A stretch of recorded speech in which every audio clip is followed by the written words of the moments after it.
Howdy, and welcome to another episode of Adult Onset Horsemanship. I'm your host, Daniel Dauphin.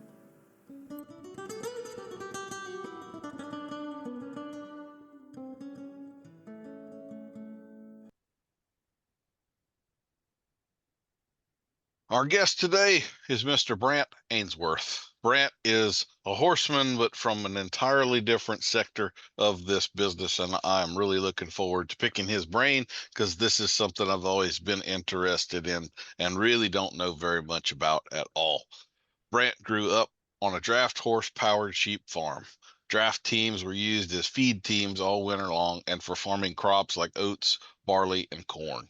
Using grain and corn binders, horse plows, cultivators, threshing machines, sleds, and wagons. Logging was part of Brandt's life since weaning.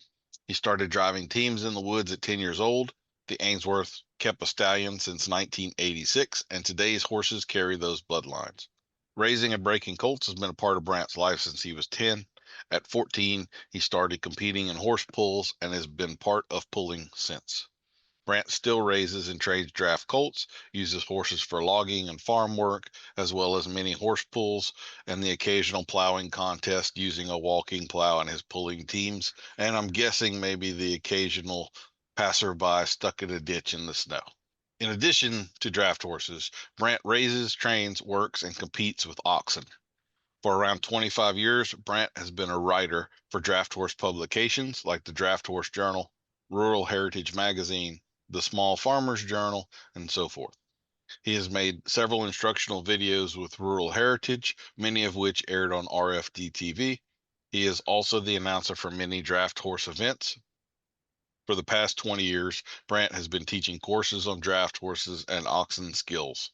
Currently, Brandt and his son Nick are focused on their YouTube channel, which shows a behind-the-scenes look into the Ainsworth family's endeavors while teaching draft horse skills.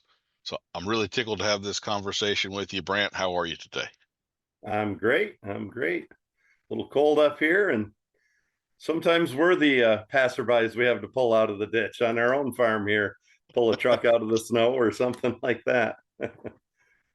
I'll bet that's a real kick when you get to hook up some real horsepower and pull somebody out like that. That's got to be fun every single time. Huh? It can be, yeah. It's usually not much of a challenge for the horses. That the vehicles aren't stuck solid. They're usually moving a little bit, but yeah, it can be fun sometimes. Usually it doesn't happen at an opportune time though. You're late or somebody had to be somewhere. Or, of course you wouldn't be in the ditch if the weather wasn't bad. So, but yeah, we've done a lot of that. As we're recording this, we're experiencing a bona fide blizzard here in South Louisiana, and I do not envy y'all having to deal with that on a regular basis. We're certainly ill-equipped for it down here, although the horses managed just fine.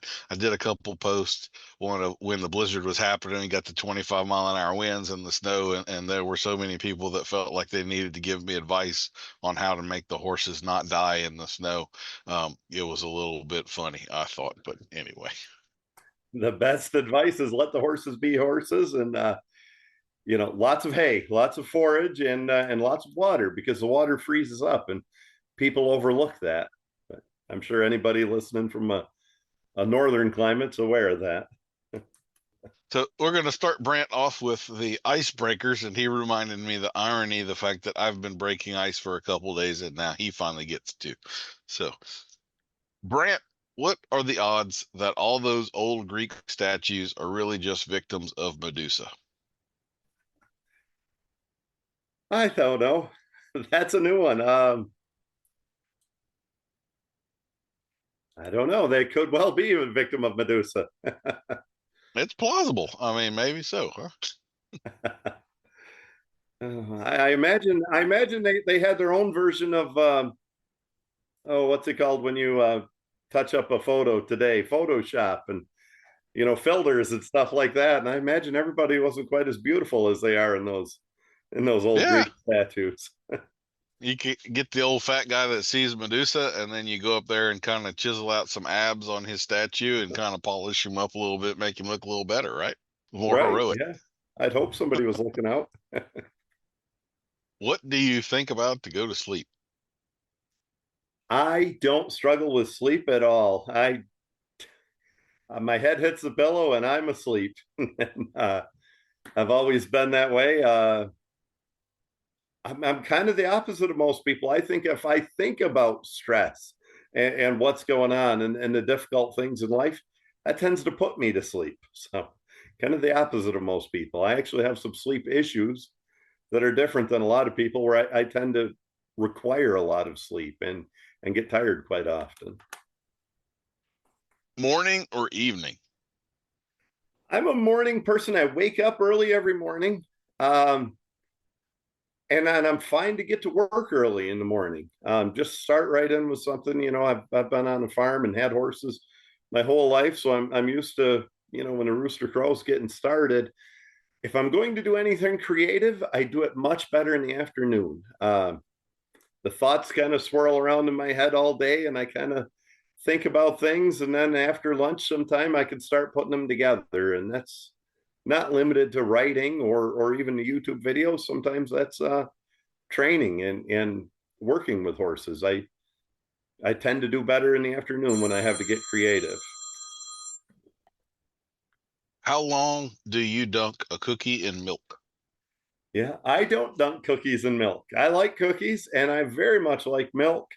Coming from the farm background I come from, this is dairy country here where I live, but my dad didn't believe in playing with your food, and by gosh, I never did. Maybe I should start trying. What is the best horse movie? I would say the 1940s movie, The Story of Dan Patch. Dan, if you're not familiar, was a standardbred racehorse. He held the record for the pacing a mile for a long time. First horse to get below a minute 50 with his time. Fascinating story about Dan Patch. And the movie is an entertaining movie, but what you really want to read is the book. Crazy Good is the name of the book about Dan Patch. I have to say, I've ridden some standardbreds. There may be no breed of horse that is more likely to kind of throw you out the back door. You really have to like stay, on top of it and thinking forward. I don't know if it's the way they elevate when they go or what, but they really are one of the more challenging to ride breeds that I've ever been on. And then they have so much mobility of their legs, like you can see their legs in your vision while you're riding them. It's like being on a spider. There's just legs coming out everywhere, and it's really it's a different thing. It really is. They're pretty neat to play with. I keep a few saddle horses here and there, and we had a saddle horse here for a long time that was a standardbred, and he was a good boy. He paced everywhere he went. If he was out in the pasture going from one end to the other, that's how he got there, was pacing. I don't think the horse knew how to trot. And he was a good boy. If you had an expert level rider on him, he would step right up to that level. And if you put a 4-year-old kid on him, he'd be a babysitter. But difficult, the shape of their back, difficult to fit a saddle to. I think standardbreds tend to be that way. What skill or technique do you not have with a horse that you admire in someone else and wish you did have? We're going to stick with the standardbreds. I would love to drive a standardbred racehorse in a race with 8 other horses bouncing around out there like a demolition derby and jockeying for position, and having that horse go as fast as he can without breaking. There's a fine line right there from pushing him from going fast to breaking into a gallop. And right behind that, the skill or talent that I'd like to have would be to drive a 6 or an 8 horse hitch in the show ring. I've driven 6 horse hitches in the field and farming. It's not the same. Driving a team in the show ring at a fast trot and maneuvering and having a line on every horse and making every horse in that hitch act as one, that's a real challenge. And I really admire what I see out of those teamsters, and that's a skill I'd love to have. So I have to say that like my very first paid riding job was riding thoroughbred race horses, breaking them for the track and all of that stuff. The standardbred, the cart horses, like to me, that is 9,000 times more dangerous. I don't have no qualms about being on a horse in a pack, but you put me behind one on a cart with people behind me that are absolutely going to run me over if anything goes, like that just seems like it is many levels beyond in terms of danger. I can't imagine what that's got to be like. And then they're low down too. Like they're not up seeing, they're like, man, that takes an iron constitution, I would think. It sure does. And then you have the like you said, you're low down, you're staring right at your horse's rear.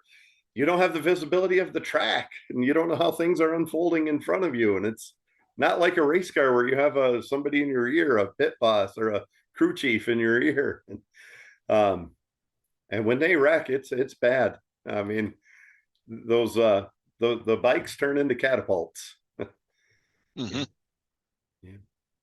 I'm not sure I want to do that. I'm sure I admire that skill and would love to be a part of it, maybe at a really low level fun day or something. But that's, like you said, that is scary. It's kind of like wanting to play professional football until there's a 280-pound linebacker looking at you coming your way, and then it may not be quite as much fun. Huh? Right. Yeah, exactly.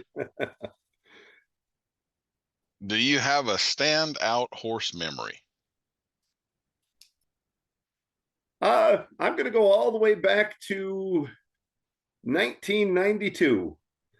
And it's not much of a memory, but we were at a plowing festival, not a contest, just a festival. And back then we used to get upwards of 100 teams of horses and some oxen, mules, and ponies at this festival, put on by the Collins Draft Horse Oxen Pony Club was our local club. And it's still a club I belong to and have a lot of fun with. And the secretary of the Percheron Association, which holds a little irony because I'm a Belgian breeder these days, mostly. But the secretary, we had Percherons back then, and secretary of the Percheron Association gave me a trophy for appreciation of what we did with the Percheron breed. And we were small potatoes. We had one stallion and 7 or 8 mares. We didn't do a lot, but he appreciated how we were plowing, and he also appreciated what we did in the breeding shed with the horses too. And when I got home that day, we had a foal on the ground, a beautiful bay foal, we named him Rambo, and he was probably had the potential to be the best pulling horse I ever had. I'm not sure I allowed him to reach his full potential, but he was born the same day the Percheron Association gave me that award. So I think that's my standout memory. That's pretty cool. So I'm gonna have to plead ignorance here. When I think Belgium, like I'm thinking, the textbook sorrel palomino type reddish, flaxen mane and tail and all of that. I was not aware that they came in bay. So there are multiple colors to Belgians, or is that an oddity or what? Belgians have became quite standard with that sorrel color. And roans used to be very common, and roan would be red roan. But if you look back 100 years ago, and there's some articles written by Maury Dahlin, who used to own and publish the Draft Horse Journal, there were multiple colors for the Belgian breed, including black, some grays. Bay was quite popular. So like a lot of our breeds, we really took a preference to the sorrels, and the roans are making a comeback. Now, roan's a pretty color, but pretty is as pretty does. If I was going to have a stallion, I'd probably want a roan Belgian stallion because the market's a little stronger for roans than it is other things. Now, Percherons are a similar breed, one country over from France instead of Belgian. And at the time I'm talking about, 1992, we were Percheron breeders back then, actually. And we had mostly blacks. We did have a few grays, and this bay colt that I'm talking about came out of a gray mare who was not full-blooded Percheron. She was half quarter horse and half Percheron, and out of our registered stallion, black stallion. So we've probably, out of that mare, I think we may have raised 9 foals, and 2 of them were bay, and the rest were black, or sometimes black turns gray in the Percheron breed as they age. I do have to say that the Percherons are probably, when I think of a beautiful draft horse, that's more what comes to mind. The colors and all. You get me a dapple gray draft pulling something, and you got the steam, the smoke coming out. It looks like a dragon's fire coming out of his nose. Like that's the mythical picture that I see when I think about that kind of stuff. I'm through the years of, I'm not terribly breed loyal, but I'm kind of a Belgian guy, and that's mostly what I raise. But boy, I agree with you. Dapple gray, and some of the blacks are striking. And the odd thing is, in the pulling horse world, competitive pulling, 90 to 95% of these horses are Belgians, and the other 5% are Percherons, and they are dominant quite often. Josh Wickham out in Wisconsin's been breeding Percherons for years to pull, and that one team he raised just keeps breaking their own world record for lightweights. You don't see them in the heavyweights as often, and there's been a few other ones that are out of other breeding that make some really good Percheron pulling horses, and they are gorgeous when they're kept in that top condition and they shine in the summer. It's black or gray. They really have a nice look. I'll say that. So I was aware that there are different classes of draft horses. Like we have lighter drafts, like Clydesdales, for instance, they're actually the lighter weight draft horses and all. But I thought Belgians and Percherons were heavyweight drafts. Are they not? In general, yes. They're heavyweight drafts. Most of them are 1,700 pounds and up. Probably your average horse is between 18 and 1,900 pounds for either a Percheron or a Belgian. The Belgians carry a little more bulk. In the horse pulling world, we divide the weight classes, and we have heavyweights and lightweights, and we make the cutoff. It depends on what state you're in and where, and sometimes time of year, but usually around 3,400 pounds and under to get into the lightweight class. And the heavyweights go all the way up. For a team's combined weight can be 5,000 sometimes and over. The bigger the better on the heavyweights. When the heavyweight class is good, like it was here in Western New York last year, they might pull 2,000 pounds more than the lightweights. It's hard to have good heavyweight class. It's hard to have good heavyweights. They're expensive and they're rare. For the last 8 or 9 years, until last summer, the heavyweights really made a comeback. The lightweights would pull almost as much, if not more, on some weeks than the heavyweights. But when heavyweights are right, it's really impressive. So I kind of like there that they're not breaking that up by breed or anything, but we're actually weighing the horse and determining that. Would you ever see somebody with a hitch of like a Belgium and a Percheron? Would that, or is that a taboo thing that you're either a Belgium guy or a Percheron, but nobody's going to mix them in the singular team, or what? Pulling horses, competitive pulling, is very democratic. We don't care. We do have some bloodlines we follow, and like certain stallions, but we don't care if the horse is a Morgan if he pulls or whatever. Generally, those are the 2 breeds you see in the pulling ring. We're starting to see a few more Suffolks, which is a bit more of a rare breed. They're an English breed, but it's quite unusual to see a pair of Percherons. Usually your Percheron will be hooked with a Belgian quite often. the team that I referenced that kept breaking that currently holds the lightweight world record and kept breaking their own record are full brothers. And one of them is black as could be, shiny black, kind of he's got a flowing mane. A lot of times we clip the mane, and I can get into that later, why we clip the manes, but just kind of a long, lean, athletic looking horse. And his full brother that they hook right beside him, the Percheron's name is Junker, because that's what they told him he was going to be when he was a foal, because of his conformation. And his full brother is Duke. Duke is a short muscle man of a Belgian, and they're full brothers, but they do have some Belgians somewhere in their history. And the one is a sorrel, looks just like any Belgian or halflinger, palomino colored, and the other one is black. So we really don't care about color. A lot of us prefer and like a certain color, but if it'll pull and bring home a blue ribbon, we're going to pull anything. Beauty doesn't matter that much either. You know, there's been a lot of ugly horses that wins horse pulls too. I like it. I like that a lot. What would you say is the most important quality of a horseman? Do you want a short answer or a long answer? Up to you. I've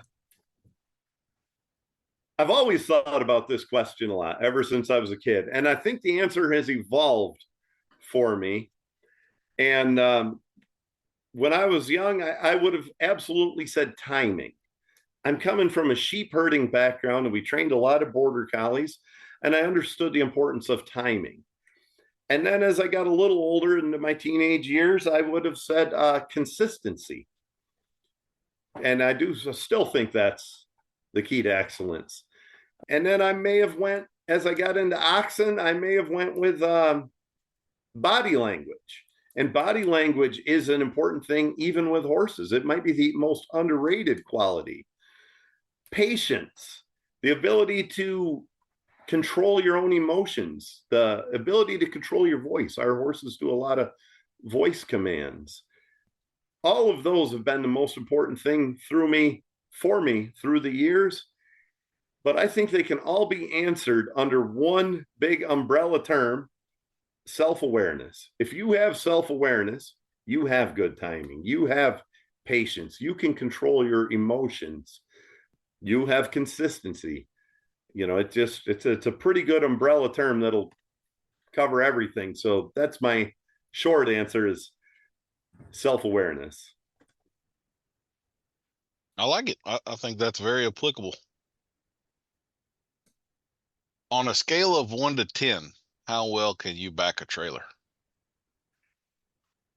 Well, I know there's a survey out there that says average American, 80% of Americans think they're better drivers than average. That number's got to be off by at least 30%. And I think we tend to overestimate our abilities. With that said, I'm going to give myself a pretty high score. When I need to, I can put a trailer in a remarkable place, especially if there's people around or something. I'm a bit of a show pony. On my best days, I'm a 9 or a 9.5, but I could go all the way down to maybe a 7 if nobody's watching and I'm not paying attention. And but I tend to believe that most of the people probably are, most horsemen probably are pretty good at backing a trailer up, because it takes the same set, a lot of the same skills. You have to be very observant. You have to be in the moment. You have to have extreme focus, and you just have to bite the bullet and do it. So I'll bet you a lot of the horsemen are pretty good at backing up a trailer.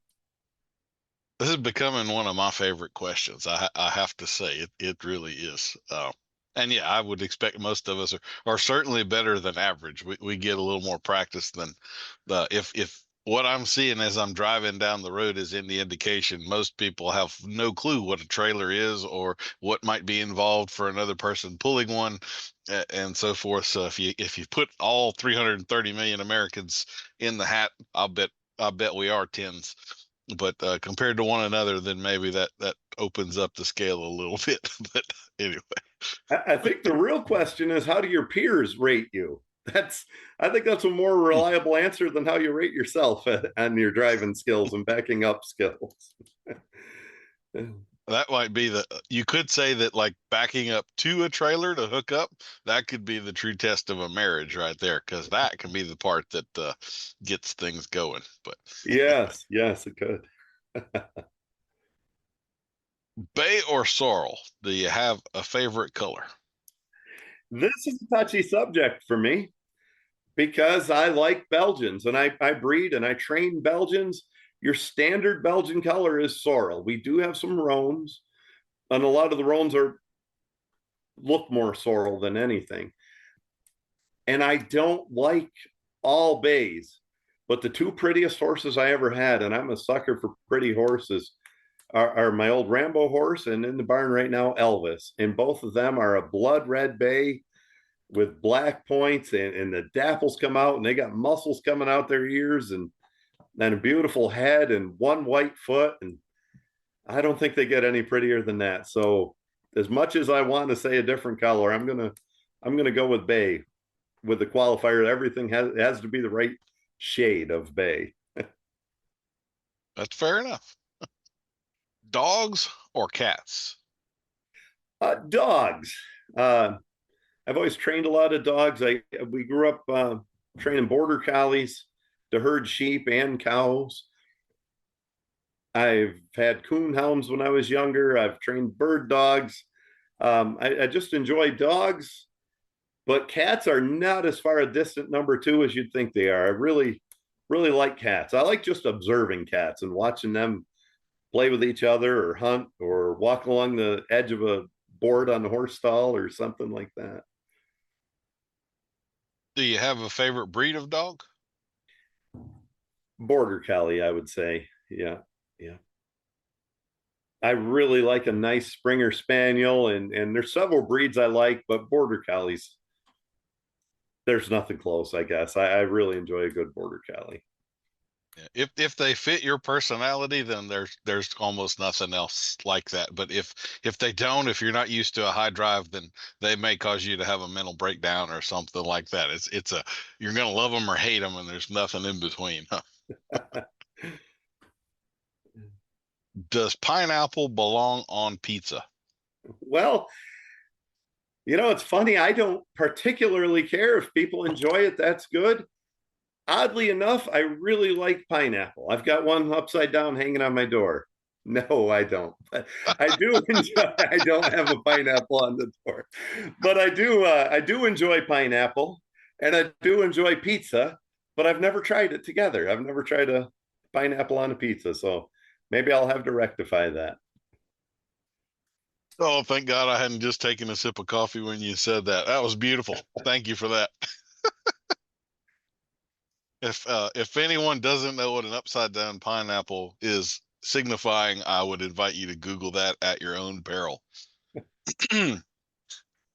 Would you tell us your horse industry related pet peeve?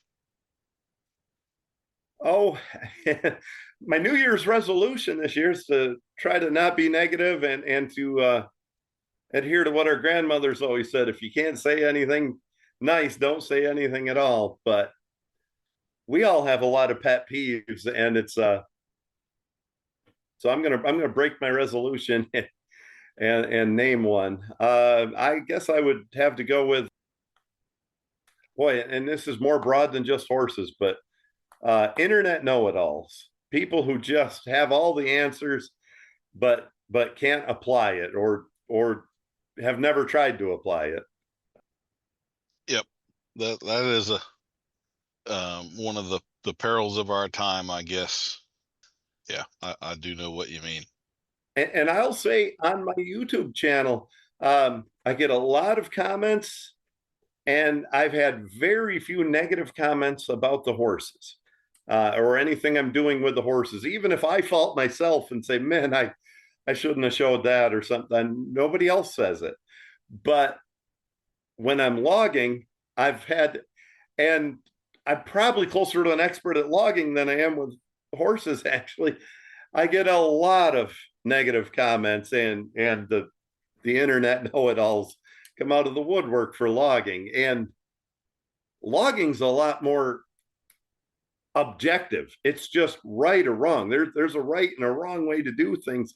Horses can be subjective on a lot of levels, but there shouldn't be that much disagreement with logging and the dynamics and the physics of getting a tree safely to the ground. But so I guess I'm complaining about internet know-it-alls, but on the horse related side, I don't get it that much on my YouTube channel.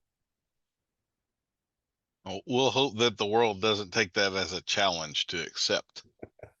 I do want to talk with you about, I tell you what, I'm going to on the fly make up a new question for you.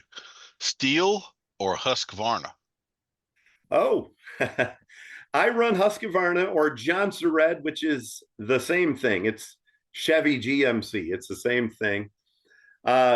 I started with steel chainsaws, and very much like steel chainsaws, I ran them for years. Back in the early 2000s, I was doing a lot of cutting for log skidders and running a saw a lot, and the vibration was hurting my hands. And steel had a rubber anti-vibration mount, and Husqvarna had a coil spring. So I switched to Husqvarna, and and they're a little bit cheaper also, and I've stayed with them ever since. And now steel does have a coil spring mount, but I've stuck with Husky because that's what I have, and that's what I get parts for. I've learned not to be terribly brand loyal with breeds of horses or chainsaws or pickup trucks or anything. You're going to have good and bad in all of them. So I'm a steel guy. I actually have been running a saw since I was about 13. I had a firewood business when I was a kid and cut down a bunch of trees and stuff. And that's how I bought my first horse, my first truck, and all that stuff. In fact, I still have my original chainsaw I bought when I was 13. It's a steel 034 Wood Boss. Still runs, still just as hard to start as it was 35 years ago. And all my favorite tool that I own. Proudly still have the original wrench that came with it and everything.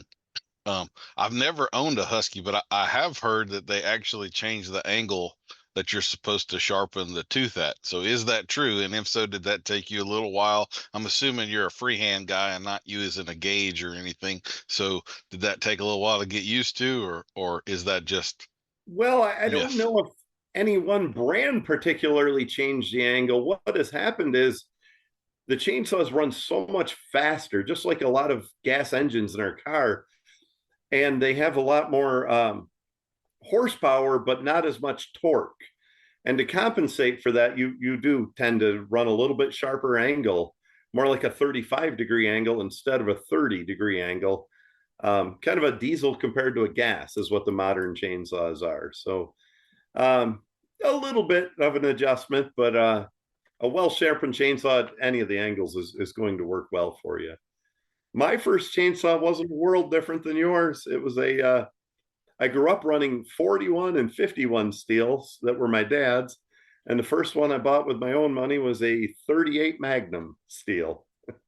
So, Well, this one, I have a very proud day. I got a picture from it. There was an old pecan tree, and I had a 2-acre garden that I sold vegetables out of when I was a kid. And the deal for the plot of land was the man wanted to put a house there, and this old pecan tree was in the way. And it was a big pecan tree. I mean, like a 4.5-foot diameter tree. And I, with young enthusiasm, I told him I'd be happy to cut that tree down. Now I have a chainsaw with a 20-inch bar. And so I did in fact cut the tree down, but it was like a 12-hour job. I was way up underneath there and stuff. I consider that the day I became a man. Like that was the trial by fire. That was started at 6 o'clock in the morning. It fell at 5:34 p.m. and it went down very softly. It was the most anticlimactic thing that you could imagine. I mean, I wanted the big crash and all. I didn't get it, but anyway. Yeah, I spent most of my life logging, even in big timber, with a 20-inch bar. I've occasionally used a 24, but with good techniques, you can you can fall a very big tree with a short bar. The Western guys pick on us and give us a hard time, and I think it's friendly banter because they're working on a totally different type of tree and a totally different type of terrain. So I like a 20-inch bar as well, even in really big timber. Most every tree I cut's bigger than 20 inches. But you go a couple different directions and you've got it nailed. Well, that was the problem. Like this tree, I could run 20 inches all the way around, and I still had like a 2-foot core I couldn't touch. That was so I had to cut holes big enough for me to crawl in to get to the center, and it was a day. But anyway, so some of this is harder to explain on a podcast than if you were in front of me. But the first step in cutting a tree is cutting the notch, a pie-shaped piece out of the front of the tree, and that dictates what direction the tree is going to go.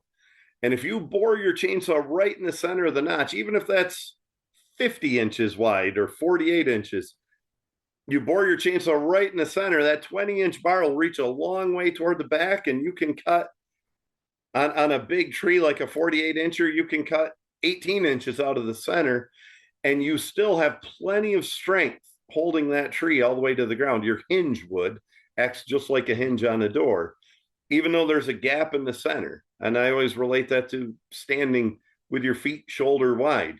You still have good stability left and right, but there's nothing joining your feet. And that's the easiest way to cut a big tree with a short bar.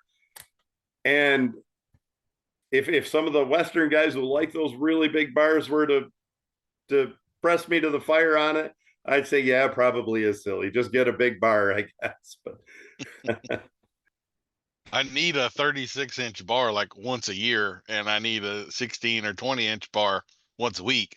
And so, it's way more money to step up to one of those big saws, considering I would only use it every once. And then if I use it once a year, the carburetor would be gummed. It would be way more headache. So I'd rather I'll fight the fight when I have to, rarely. And that's way more teeth to sharpen too, right? Yes, it is. Yes. Yeah. What is your least favorite barn chore? Probably shoveling manure. And I like spreading it. I like hooking the horses. We use the horses on the spreader. I like doing that. But actually shoveling the stalls, that's not a lot of fun. And everybody tries to kind of give themselves psychological games, kind of like when it's cold and you try to think warm thoughts, but it's not fun by anybody's estimation. What about a most favorite barn chore? I would say feeding hay. I enjoy feeding hay. I grew up with a father who grew up farming with horses, and they didn't have in the time before hay balers. So we don't touch the hay very often. We don't pick up a couple slabs of hay or anything with our hands. We use a pitchfork and pitch it into the mangers. And I don't know why, but I get some satisfaction out of that. And I like to push a lot of hay on horses. I like them to have free choice of hay, and it just makes me feel good to put it in front of them. So, Brand, I have a new question that you were cool enough to offer me. And so, how much of your training has come about accidentally? So, in other words, you didn't mean for this to happen. Something just kind of stars aligned. This happened, and you went, "Oh, wow, I'm going to keep doing that." Probably more than we realize. Probably in the 10% neighborhood, I would think. Growing up, we had an old dairy barn, and it was converted to horse stalls on one end, and we were always working on the horse stalls. And I don't think we owned a skill saw. My dad was a logger and a farmer, and we did all the work with chainsaws with the horses in the barn, and they got used to the chainsaw noise and desensitized. And that was not some great training technique. That's just what we did to fix the barn. And then I remember one time I had a team that came to me to break for somebody else or to to re-break. They had some bad habits, and they wouldn't stop backing up. They would back up on a wagon, a cart, empty, whatever, until they hit something. And that's not real uncommon with draft horses. And I was having a heck of a time getting that team over that. And I just got so sick of it out of frustration, I started backing them up the length of a field. It was a 50-acre meadow. We'd just taken the hay off it. And I went from one end of that field to the other. And I was just being mean, actually. I didn't think I was training anything. And I did it for probably 2 hours. And when I got done, you could say whoa at a whisper from 100 yards away, and that team would stop. So I kind of accidentally learned that training technique, and I've used it a few times on horses with that habit. I think if we're honest with ourselves, probably quite a bit more of the techniques we all use came about accidentally as opposed to a great stroke of genius. I think for sure. I would be surprised if it's as low as 10%. I think it's probably more than that for most of us. There's always that one quirky horse that caused you to do something weird, and boom, a light bulb goes off, So it's a great question. Crunchy or smooth peanut butter? I would probably say smooth. I've never been exposed to crunchy a lot. Whenever I have, I've liked it, but the familiarity leads me to smooth peanut butter. Okay. It's easier to spread on a piece of bread, that's for sure. The crunchy digs in and tears a little bit, but I think it's worth it. But I'm not a real big peanut butter guy, to be honest with you. Would you tell us something unexpected about you? I have a whole cast of about a dozen imaginary friends, and it started to entertain the kids when they were little. And each one of these characters has a backstory and a voice and a unique personality, and I can't quit doing it. I'll be alone or in inappropriate places at a grocery store or a meeting at the school or something, and I'm doing a voice to Pedro. What do you mean, Pedro? You do Pipsqueak. He's the best. Yeah, see, Pipsqueak had to interrupt. I didn't interrupt. This is about me, not you, Brandt. You get your own show. Yeah, whatever. So, yeah, I've got a whole cast of those characters. Grandpa Milford. He doesn't like Pipsqueak. He tries to get him with his cane all the time.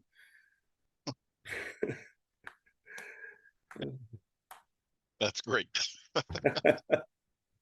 I'm seeing a series of children's books or something for you in retirement here.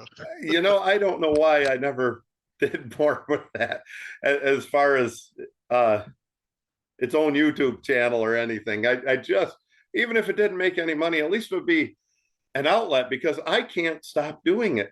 I just, all the time. We were driving to a football game once when my daughter was cheerleading, and the kid said, I'll bet you can't quit doing Pipsqueak for the rest of the trip. It was about 20 minutes, about a mile down the road. I said, hey, did you guys see that sign and what that sign said? we couldn't quit, or I couldn't quit. I like it. That's quirkiness in a good way, for sure. I drove a team of pulling horses once at a contest, Daniel. I grabbed onto the rope things and I said, go, go. And I won the trophy. Yeah, it looked like Brandt was getting the trophy, but I wanted the trophy. It was all me driving.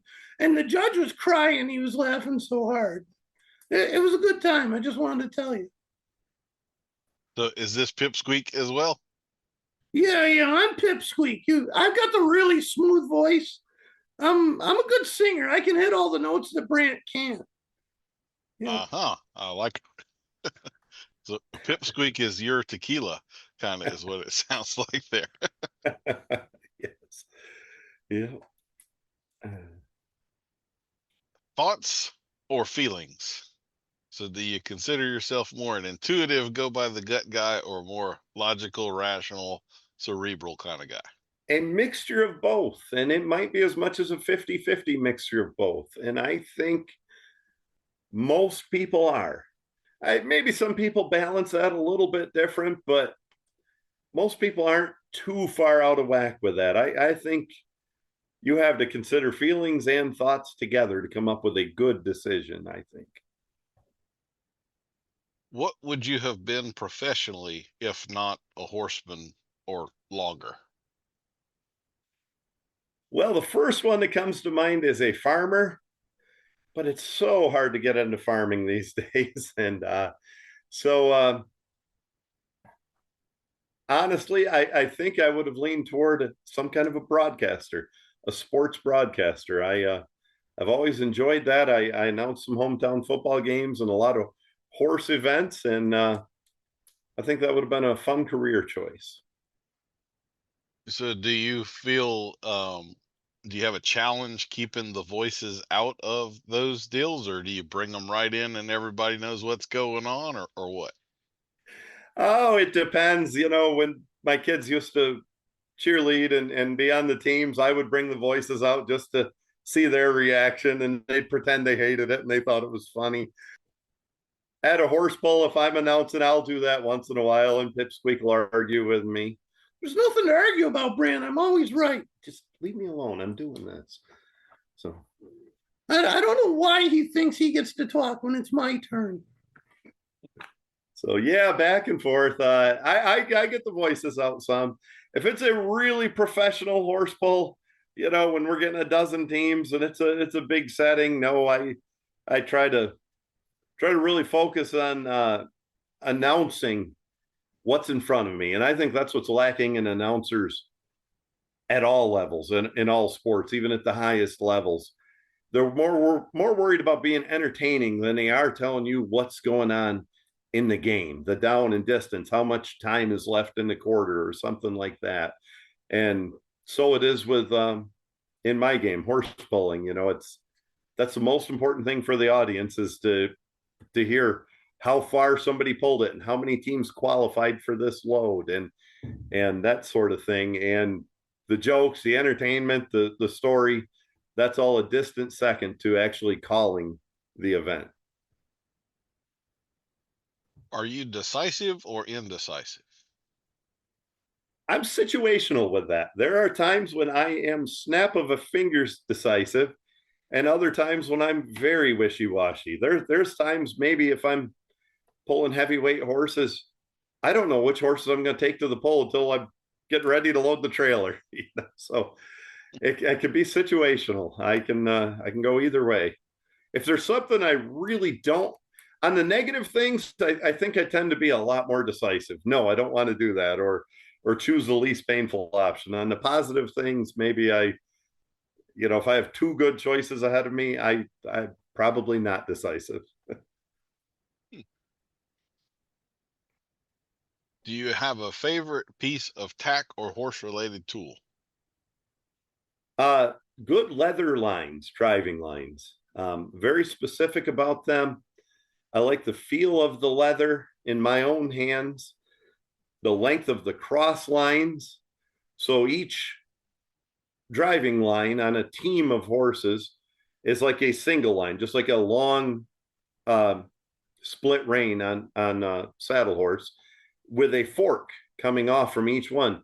So when the right line goes to the right side of the bit on both horses, and so does the left line, and they cross in the middle.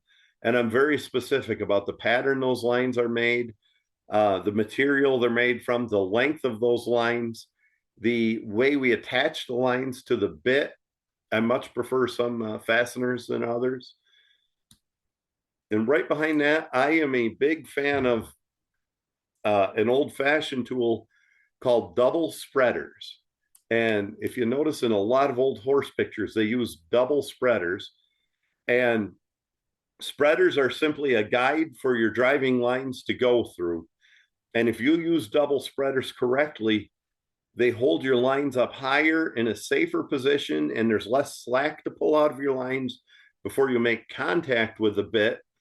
And also, used correctly, double spreaders will make it a bit pull straight back on the horse's mouth, much more in line with what you're doing with a single horse or riding a horse, as opposed to pulling sideways on one side of the horse's mouth, as it would be using a team without spreaders, double spreaders specifically.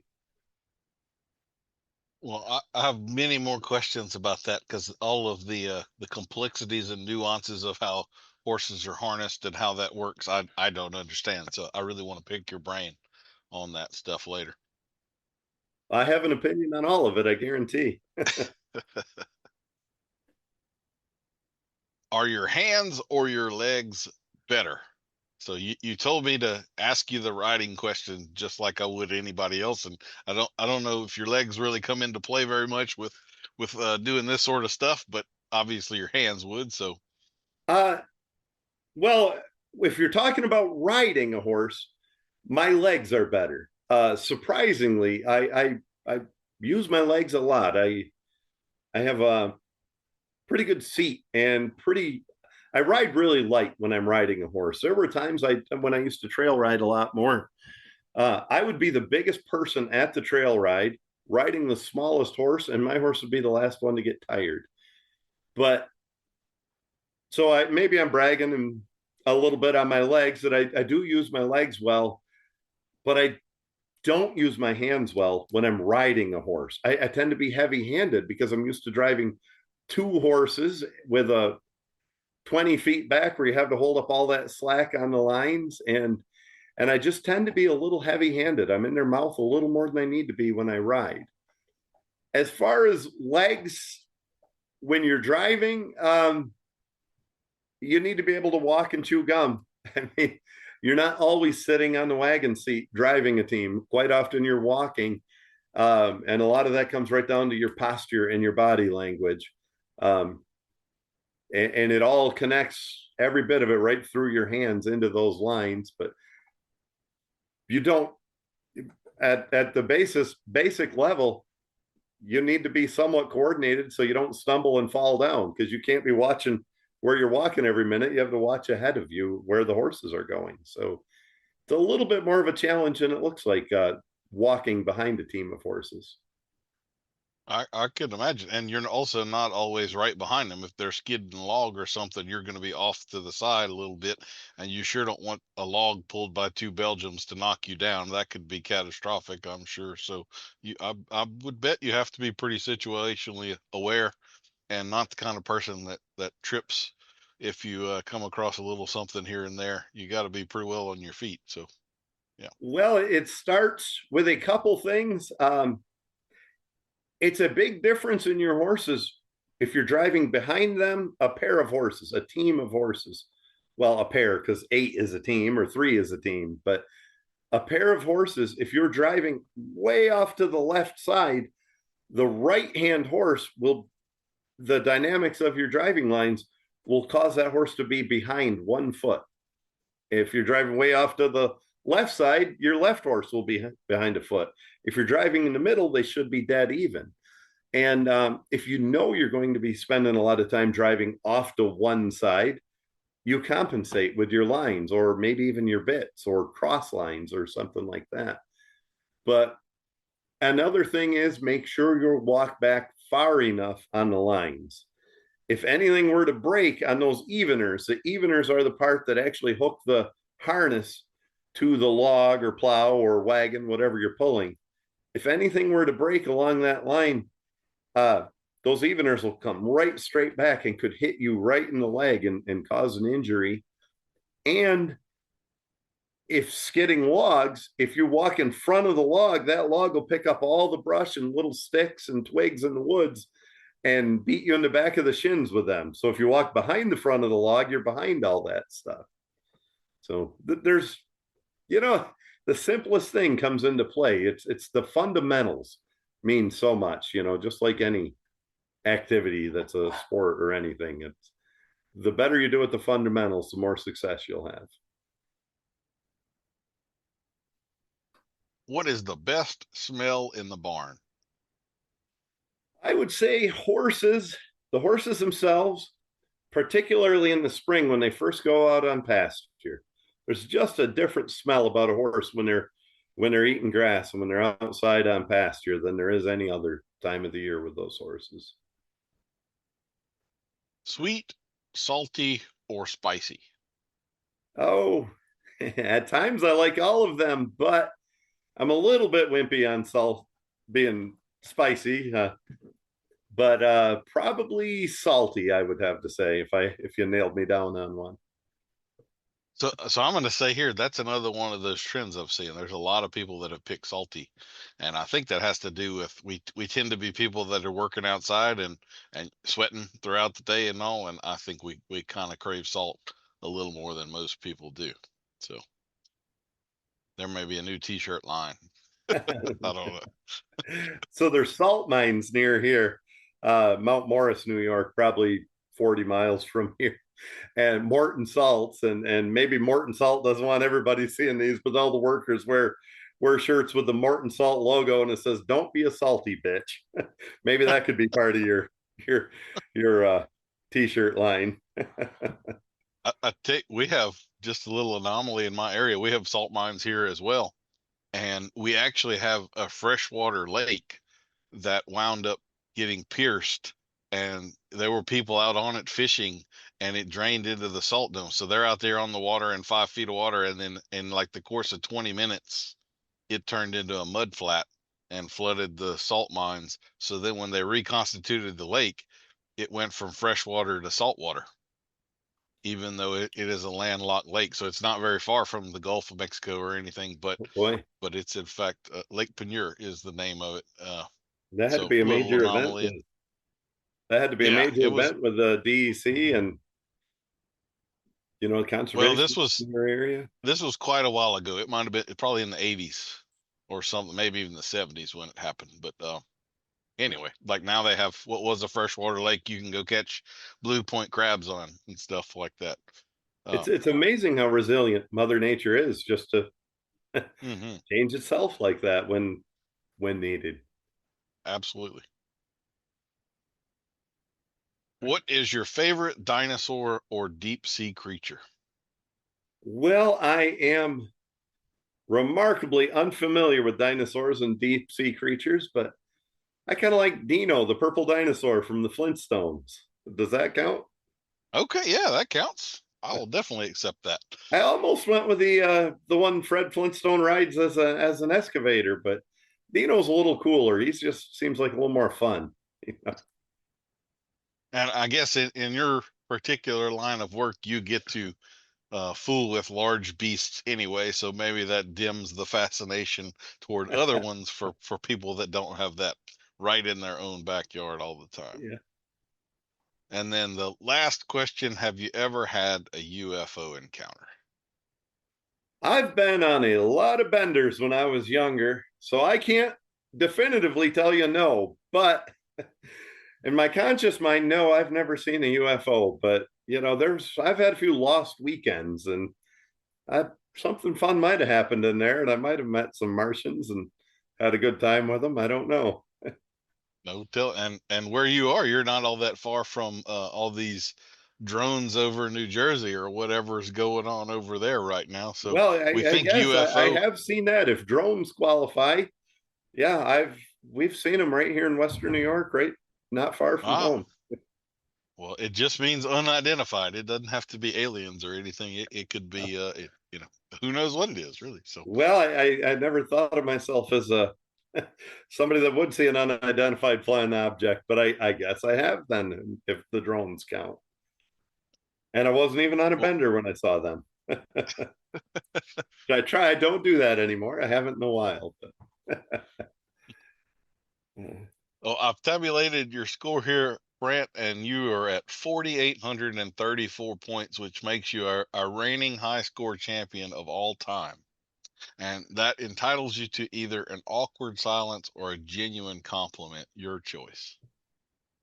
Well, I got enough of an ego where I'm going to go with the genuine compliment. Okay. Well, I will say, you approached me about this, and I was really tickled that you did, because I have been wanting to talk to somebody from your particular world, but I had no end there. I didn't know like who to approach or what was what. And also, and kind of getting to know you, we've had some conversations before this podcast and all. I really appreciate your openness. There's really no part of this that you're not willing to talk about, and anything. You've even talked with me about some mental health challenges that we'll talk about later on.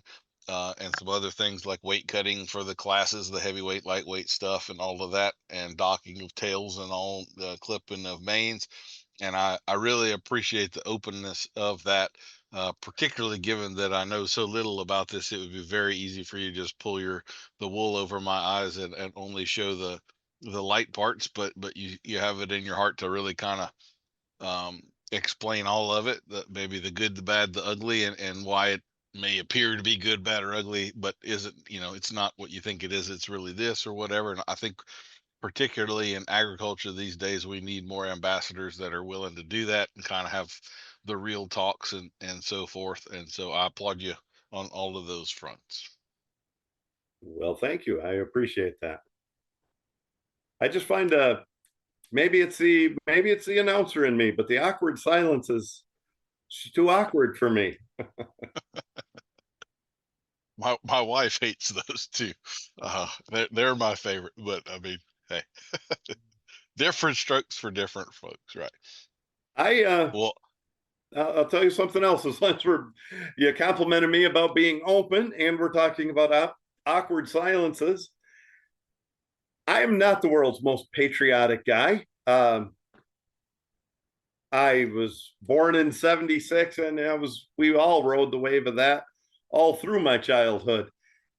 But when I'm announcing an event and somebody, particularly if somebody sings the national anthem, or even if it's just played, a recording of it, and I look around and I'm holding the mic or whatever I'm doing, and I'm watching the reaction of the other participants, the audience, and the people, or the singer, you're going to get an awkward silence when that's over. And it's almost always because I am too choked up. I've got tears in my eyes, and I can't put a sentence together. I can't get it to come out of my mouth anyway, watching what the national anthem means to everybody. And that's not the only case where that happens. Sometimes we'll have to give a special award, a lifetime achievement or something like that. And you'll get a awkward silence because I just can't, I'm too emotional. But it happens almost every time with the national anthem. I'm there with you. I would say we're pretty privileged in the circles that you and I run in. When you're at one of those events, you don't have people that kneel and things like that. I would have a pretty tough time handling that sort of stuff. While I definitely am appreciative of the First Amendment disrespect toward our country and all. I wish we were all a little more proud to be an American than what we see a lot of times. But anyway. Well, what touches me emotionally is just what it means to the people, to the people I see, and you can tell they're reflecting. And it is difficult to stand with your hat off and your hand on your heart and look at the flag when you're getting a team of horses ready, or if I'm announcing a horse show, when you're trying to get saddled up or whatever, and you're halfway in the middle of it, and we hit you with the national anthem, and everybody does their best. I've always expected a runaway, or at least a horse to humorously walk off or something, because nobody could hold it, because we're trying to honor the ceremony.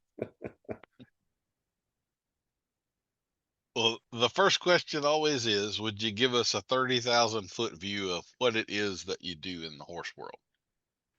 Well, I encompass a broad area in the draft horse world, and I'm a lot more broad than most people in the draft horse business. So I do small scale of raising foals. I haven't kept a stallion in years, but I do keep mares, and I get them bred. I train horses for myself mostly, but we train quite a few outside horses. I train horses for people who are already horsemen quite often. I'm not good at training a horse down to a level where anybody can drive it and they're robotic. I'd rather train you up to a level. I do a lot of logging and farming with my draft horses. I teach a lot of clinics. I shouldn't say a lot, but I teach a couple or maybe a few every year. I enjoy that aspect. I do a little bit of writing, and I compete at draft horse pulls and the occasional show with the pulling horses. I'll put them right in the farm horse division of a horse show. I do the same types of thing with oxen. I raise and train oxen and compete with oxen, both farming and competition and logging with the oxen. So it's a pretty broad area. And I guess our focus right now is showing what we do in the YouTube channel that we have. And it's simply my name, Brandt Ainsworth, for the YouTube channel. We'll certainly have links to his YouTube channel in the show notes, and I would really encourage y'all to go check that out. He's got some short videos, he's got long videos with lots of explanation. There's a little bit of everything in there, and it's all just fun to watch these massive horses just moving stuff around too. So, well, I'm really interested in the oxen, but I'll hold off on that for a little bit. So I have to say, when you were talking before about the average size of some of these horses and Belgium's being 1,700 pounds and stuff, that surprised me a little bit. I would have thought they were bigger generally. So is there a misperception among us Gentiles who aren't in this world about how big these horses really are? Well, yeah, there's a lot of misperception. That's a good word. One of my favorite sayings is we don't see things as they are, we see things as we are. And a lot of people saw a pair of draft horses or the Budweiser Clydes or something when they were 10 years old. And now we see them again when they're in their 30s and they're not near as big. Well, you're 5'10" now and you were 4'10" back then, or something like that. So there's a little of that. 17 or 8, somewhere between 17 and 1800, I would guess, is your average height, and right around 17 hands. But that's a lot bigger than most people realize. Most people just don't have any idea how big of a horse that really is. And they can get big from there. I mean, I've saw probably 3 horses weigh in at 2,800 pounds for one individual horse. And you go to any heavyweight horse pull, you'll see a lot of 2,500 and 2,400 pound horses there. But some of this is also misrepresentation. And maybe it's not even malicious. Maybe the people just don't realize how big 17 hands is, or 18 hands, or how much a ton is. And a lot of people will tell you, my horses are 2,100 pounds and 18 hands. Put them on a set of scales or actually measure their withers, and they're not, and it happens that way. I guarantee, whatever your hobby is, I guarantee a lot of people have similar stories where things aren't quite as good as we believe. I'm not as good as I remember. What's the saying? The older I get, the better I was. Yeah, that's kind of how it is. And that's not to say there's not a lot of big horses. And generally that's fairly harmless. And we like to say and show how big our horses are, because it is an impressive thing. Where it becomes harmful is people like to brag about the collar size of the horse. I would say your average horse, well, the guys at the collar shops tell me it's 26 inches from the throat to the top of the collar.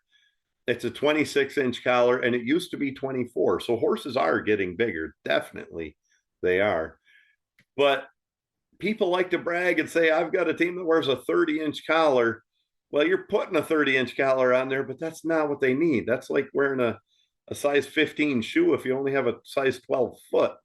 And you can have a lot of issues because of that. And, and it's your ego getting in the way sometimes. Or maybe you're new at it and somebody told you, boy, that team looks like they need a 30-inch collar and they really need a 27-inch collar or something like that. And so that's what you buy. Now that's what you have. You spend a lot of money on the collars.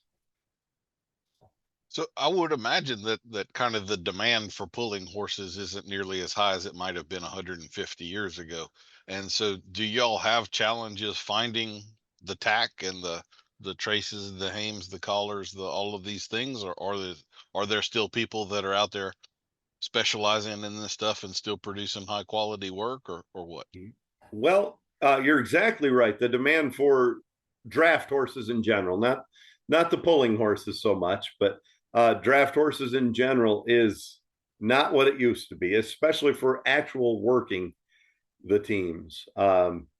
It really started to decline in the 20s with the invention of the tractor, and the tractor companies had such good terms. Whereas if you bought a team of horses, it was money on the barrelhead, and if you bought a tractor, it was terms. But then the Great Depression came, and there was a resurgence of horses because it was a lot more affordable, and it's renewable and a lot more sustainable. And there was a nice resurgence through the late 30s and early 40s. And then by the time the mid 50s came around, yeah, it was on its nose. And it started to rebuild again in the 70s. And what it was, a lot of guys who were born in the 20s, like my father, were getting older, and they remembered fondly growing up farming with horses, and they got back into it as a kind of a hobby or a full-time thing for some of the guys. And it brought about a new boom in the draft horses from the 80s on. But what saves our bacon is the Amish in terms of, I'd have to say in terms of breeding as well, and in terms of the equipment. I don't know of a single place that manufactures collars that's not Amish, and there are very few places that make harnesses that are not Amish. And, like any product, the Amish build for what the market is, and there's a strong market for pulling style harnesses and hames and collars, and so the Amish manufacture them. And it's the heavy equipment for pulling, competitively pulling, and even logging is heavier than your average equipment you'd use for just farm work or logging. And so that is where we find that stuff, is Amish places. And there are some mail order places, but generally they're sourcing from the Amish and offering it to you for sale online. Well, that makes complete sense. And I'll say the first draft horse I ever messed with, she was a big Belgium mare that older man that I was doing some work for in college. He went up to Amish territory in Pennsylvania with his wife on vacation, and he came back with a Belgium mare that was bred, and a month later a Clydesdale filly showed up. And so now I had a couple of draft horses to deal with. And I have to say, the Belgium mare, she was much of a horse, and if she was having a bad day, she could be a handful to deal with. And he was telling me that they would, like, she was probably 10 months bred when she came, and looking at her, you could not tell at all. She was just as fit as could be. She had been working till the day that he pulled her, and he said they would work her till the day they fold, give them one day off, and then back to work the next day. So those horses were just incredibly fit and everything. And she gave birth to what I would have to say is like a 200-pound foal the day it hit the ground. That was the biggest foal I've ever seen in my life. We had a 6-month-old quarter horse baby at the same time, and that Belgium foal hit the ground bigger than the 6-month-old quarter horse baby did. That thing was huge. So that was my first introduction to draft horses. And that's brings up a couple points as far as, and this is not my field of expertise, even though I've raised many foals. Get that mare some exercise, and maybe not quite as extreme as what you're talking about, but growing up on the farm, we worked them right up till the day they foaled. Now, we generally didn't put them back to work for a good while after that, but we didn't need to either. We had other options with horses. and usually we work them up to within a month of foaling, and we were kind of cautious about it, especially backing up a heavy load, because horses wear what we call a britchin that goes kind of under their tail and around the rear of a horse. And if they were to push too hard, I've always heard, and I've never heard of a concrete example of this, but the rumor is if a horse pushes too hard on that britchin, they can cause damage to the foal. So we were always careful of that, but we did work them. And it was the horses were better for it. Now, the next point that brings up, you're gonna have to edit this out. I can't think. Oh, okay. I've got myself now. Sure. The No next problem. point that brings up is the condition draft horses can be in, especially a working team, like on an Amish farm or an actual working farm or a logging team or any competitive pulling team. Most people have no idea what kind of condition a horse can get in and what it's like for them to work that hard. The closest would come maybe endurance horses, can be in that kind of shape. And again, going back to foaling, not only is it healthy for your horse to work throughout foaling for your mare, you're a lot less likely to have injuries when the horses are in really good shape. When they worked every day, the muscles, the tendons, the joints, everything is stronger, and you have a lot less injuries because of it. Do y'all have like traditionally we would wait till the horse is 2 or 3 or 4 before we would break them to ride and kind of put them to work, and then we would be a little more careful the younger they are, as to how much work we're going to put them into? Is there kind of a similar rule with driving and harness horses and all, where I would imagine you don't have 2-year-olds out there skidding big logs, but how do y'all go about that? It's remarkably similar, and so is the debate behind that. And I try to, and there we go with thoughts and versus feelings. I try to chase the thoughts and the hard evidence on that, and quiz every vet I talk to about that. Traditionally, horses have been trained as 2-year-olds and worked not as hard as you would an adult horse, moderately as a 2-year-old, work them a little more as a 3-year-old. And then from 4 on, as far as like farm work and stuff goes, you're in a really good place. There are people that just don't like to see a 2-year-old work. I've taken some criticism for pushing a 2-year-old too hard. My opinion, and everybody goes back to when the joints are closed, and that doesn't have a lot to do with it. Why, whether that's closed or not, I don't understand what they think is going to happen, how that's going to damage a horse just because everything's not fully closed yet. But where I've gone completely the other way with horses is the maturity level mentally. And as we would relate that to our own selves, a 5-year-old horse still isn't mature. They're along the lines of maybe what a 17 or 18-year-old person would be. I've never physically hurt a horse by working them too young, and I don't think I've ever seen that. But mentally, especially competitive pulling horses, mentally, you can hurt them. Especially competitive pulling horse, because it's all in their head. The difference in strength between your first place team and your last place team at a horse pull isn't much. It's the difference in what they think they can do. And I'm sure it's kind of that way with weightlifters. And you never want to hurt that horse's confidence. Now, you may have ruined the horse in the pulling ring and he'll never win another blue ribbon. He'll be just fine out there working in the fields and pulling plows and doing wagon rides the rest of his life.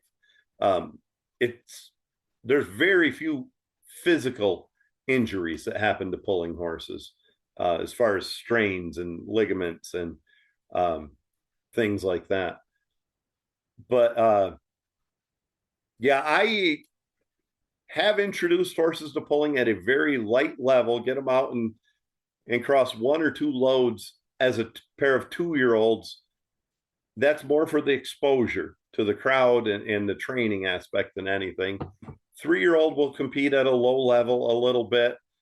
4-year-old, we're still kind of cautious. When they're 5, they're kind of expected to go out there and do their job. But when they're 6 and beyond, they're really ready to go physically and mentally. And on the other end of the spectrum, I think people are throwing away horses way too young. If you have a 13-year-old draft horse, it's not going to bring half what a 9-year-old draft horse does. There's 10 more years of work in that horse for me. I mean, I can't believe what people think is old. And even at a competitive pulling level, they can pull well into their teens and at the highest level.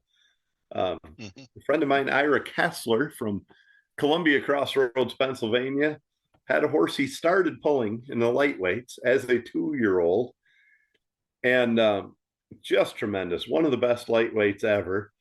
And he pulled him every year. And when that horse got to be 18, he decided he better retire him. He's pretty old, and there's got to be something better out there. And every year from the time the horse was 18 until he was 23, Ira would get another horse to go with him, and he wasn't as good. And so he pulled the old boy out of retirement and pull him another year. And the healthiest horse. He looked young, even way into his 20s. And so I think all the physical work is good for him, and good for their longevity as long as they're well worked and doing it the right way. Absolutely. I can remember when I was in college working for a horse trainer starting colts, there was an old Methodist preacher, and he would bring a colt every year, and he would always use that colt to plow his garden before he brought him to us. So he would be broke to drive and everything. And every time, like, I could climb up on that colt for its first ride, and that thing already knew how to work on its butt and pivot across, and like, my first week of work was already done by the time it came in, even though it never had anybody on its back or legs or anything. Like, it always amazed me how much he was getting done with that horse just by driving him around and plowing the garden and all that stuff. um do you find that to be pretty true, that there's a real good translation from driving, or would there be difference, like, for logging versus pulling a wagon or something like that, or is it pretty much the same cup of tea, or what?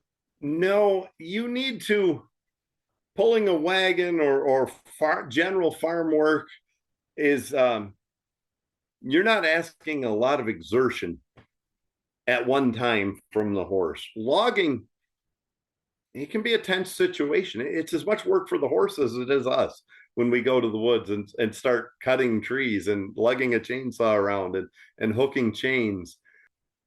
And they need to be absolutely on the top of their game, even just driving, even just prompt about when I say the word to turn a team right is G.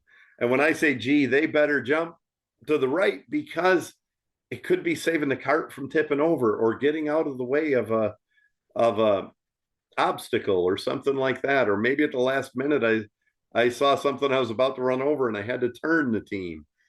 And the pulling, they have to really kind of learn that slowly. Otherwise, you'll hurt their confidence. But I do agree that the basis is there. They drive, you just need to kind of improve that a little bit. The fundamentals there, if a team's broke to drive, if a single horse is broke to drive. I don't know much about riding horses at all.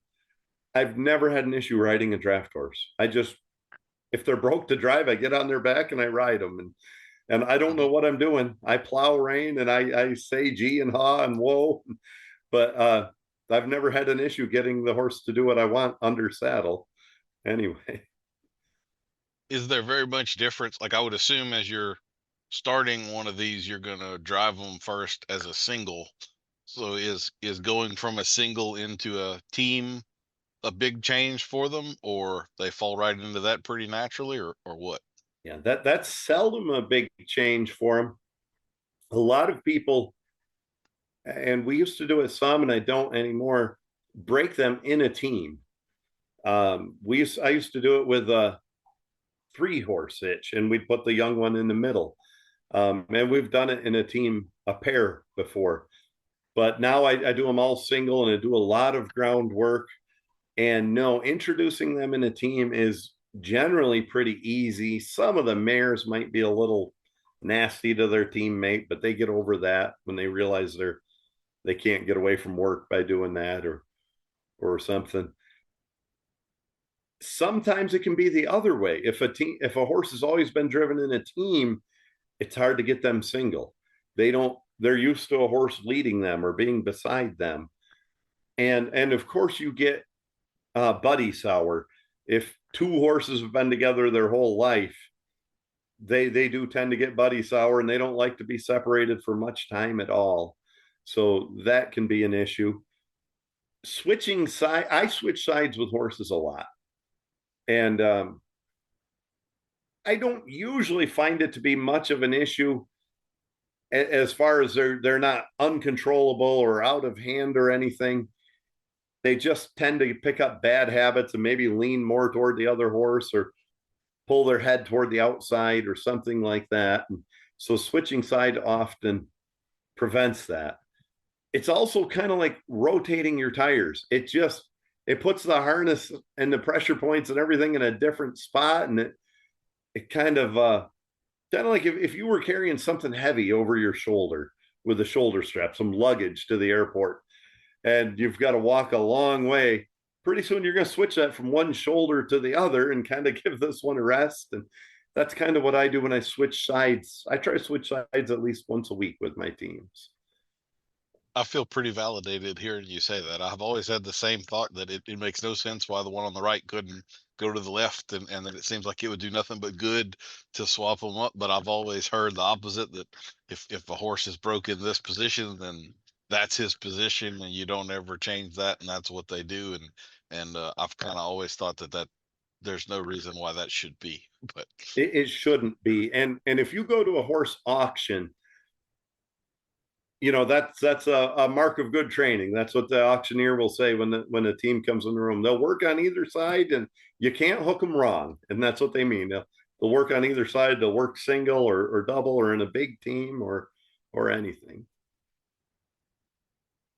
so here's a question that I have gotten, and I don't mean this to be offensive or anything like that, but the use of blinders on the horses.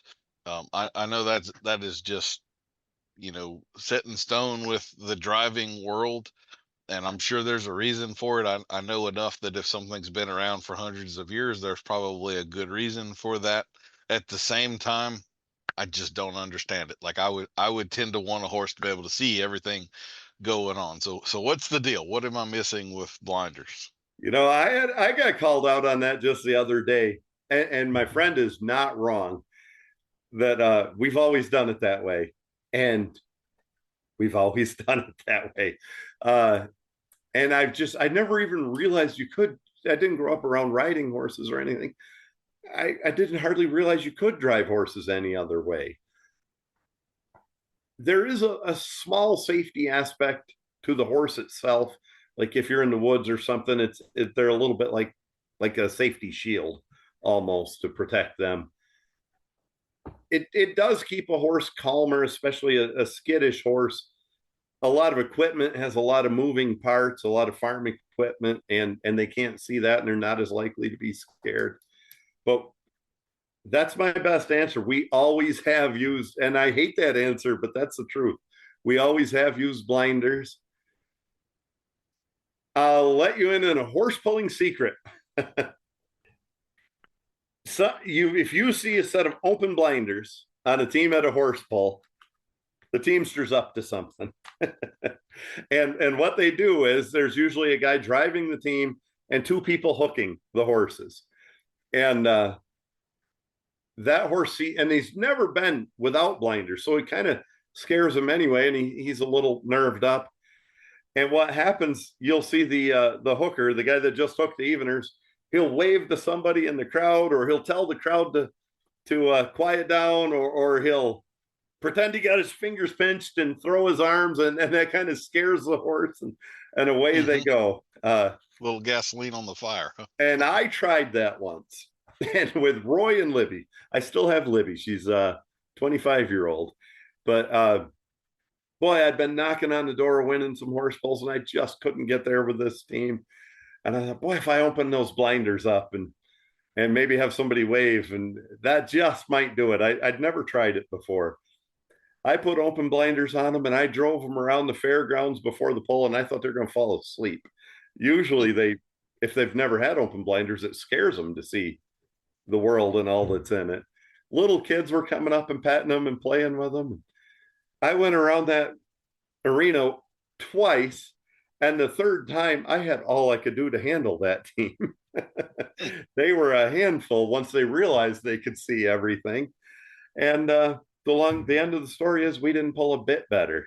It didn't do me any good. But there is a trend, and it's a fairly new trend, and there's some good horsemen doing it who drive with open blinders, and they get a little more communication, and they like it. They just like the feel of it, and so you are starting to see some of that. And I guess there still is the thought that we don't want the horse seeing what we're doing back there. We don't, if we're waving something around or moving something, we don't, none of their business. Do what we tell you. And there have been blind horses that do a great job as a draft horse, and that are naturally blind. So I don't know. It's a fascinating subject to me, and I don't have the answer I'd like to give you. I don't have a lot of science behind it. I would think intuitively that for, albeit what is a huge animal, they are still a prey animal and used to having their eyes see almost 360 degrees. So I would think that by limiting that, it would actually make them insecure. But I mean, evidently it doesn't, or maybe just the nature. That was my next question. If the drafts had a different reaction to that than, say, a Morgan or a Standardbred, or I mean, it's used universally, but I would think those hotter type horses would become even more insecure doing that. But I'm totally on the theoretical side, and there's still people that have been doing that for decades are still using them. So only to a small degree are they insecure with blinders. For instance, if a horse always has been hooked on the left, and you hooked them on the right, and somebody walks up on that right side, they've never seen that before, and they don't see you coming, and they might, who the hell's there? Or any horse, no matter what side they're hooked on, if they're wearing blinders, sometimes they just don't know you're there, and you go up to swat a fly or something, and they might misread you if they're not paying attention. I mean, I was always taught to get a horse's attention before you get up close to them. So, yeah, I'm going to give some credit to the guys that go without blinders, and I probably am missing a degree of communication, and I probably am closed-minded. It's probably something I should explore a little bit more. I've got a few other kind of direct questions about that sort of stuff. So, one of the videos that I've watched, and this is one of those videos I go back and check out periodically just because I think it's cool. But they've got, I think it's pronounced a Brabant, which is Belgium looking but kind of roanish, and it is logging. And this thing is massive. It'd be one of the biggest drafts I've ever seen. Like, it's got to be that 2,200 pound kind of horse. And it's completely at liberty. The guy has no driving lines on him whatsoever. He's just giving voice commands. And I mean, you could tell this horse is in the zone, completely obedient. He's having to move left and right to kind of break the log free, and all this power that he's got. And I mean, they are as much a team, man and horse, as I've ever seen in any event or show ring. And then the horse finally breaks the log free and calmly walks it out and everything. But the guy doesn't have any means to touch that animal, no rein, no anything whatsoever. Is that him showing off, or would that be commonplace or what? No, I don't think that's him showing off at all. And that can be commonplace. That's one of the first stories I hear when people see me logging with horses. My grandfather used to have a team in the woods, they'll say back in the 30s or whatever, and nobody drove them. He'd hook them to the logs and they'd go to the landing on their own. And they do reach that degree of training. I've never asked that. I shouldn't say never. I've had teams that would do that, but I seldom ask that. I have to be with them anyway. Horses tend to cut cross lots if you're not specifically driving them. If you kind of like going back to driving a horse trailer, if you go around a corner in your town and you don't make a good wide corner, you're going to run the curb over with your trailer.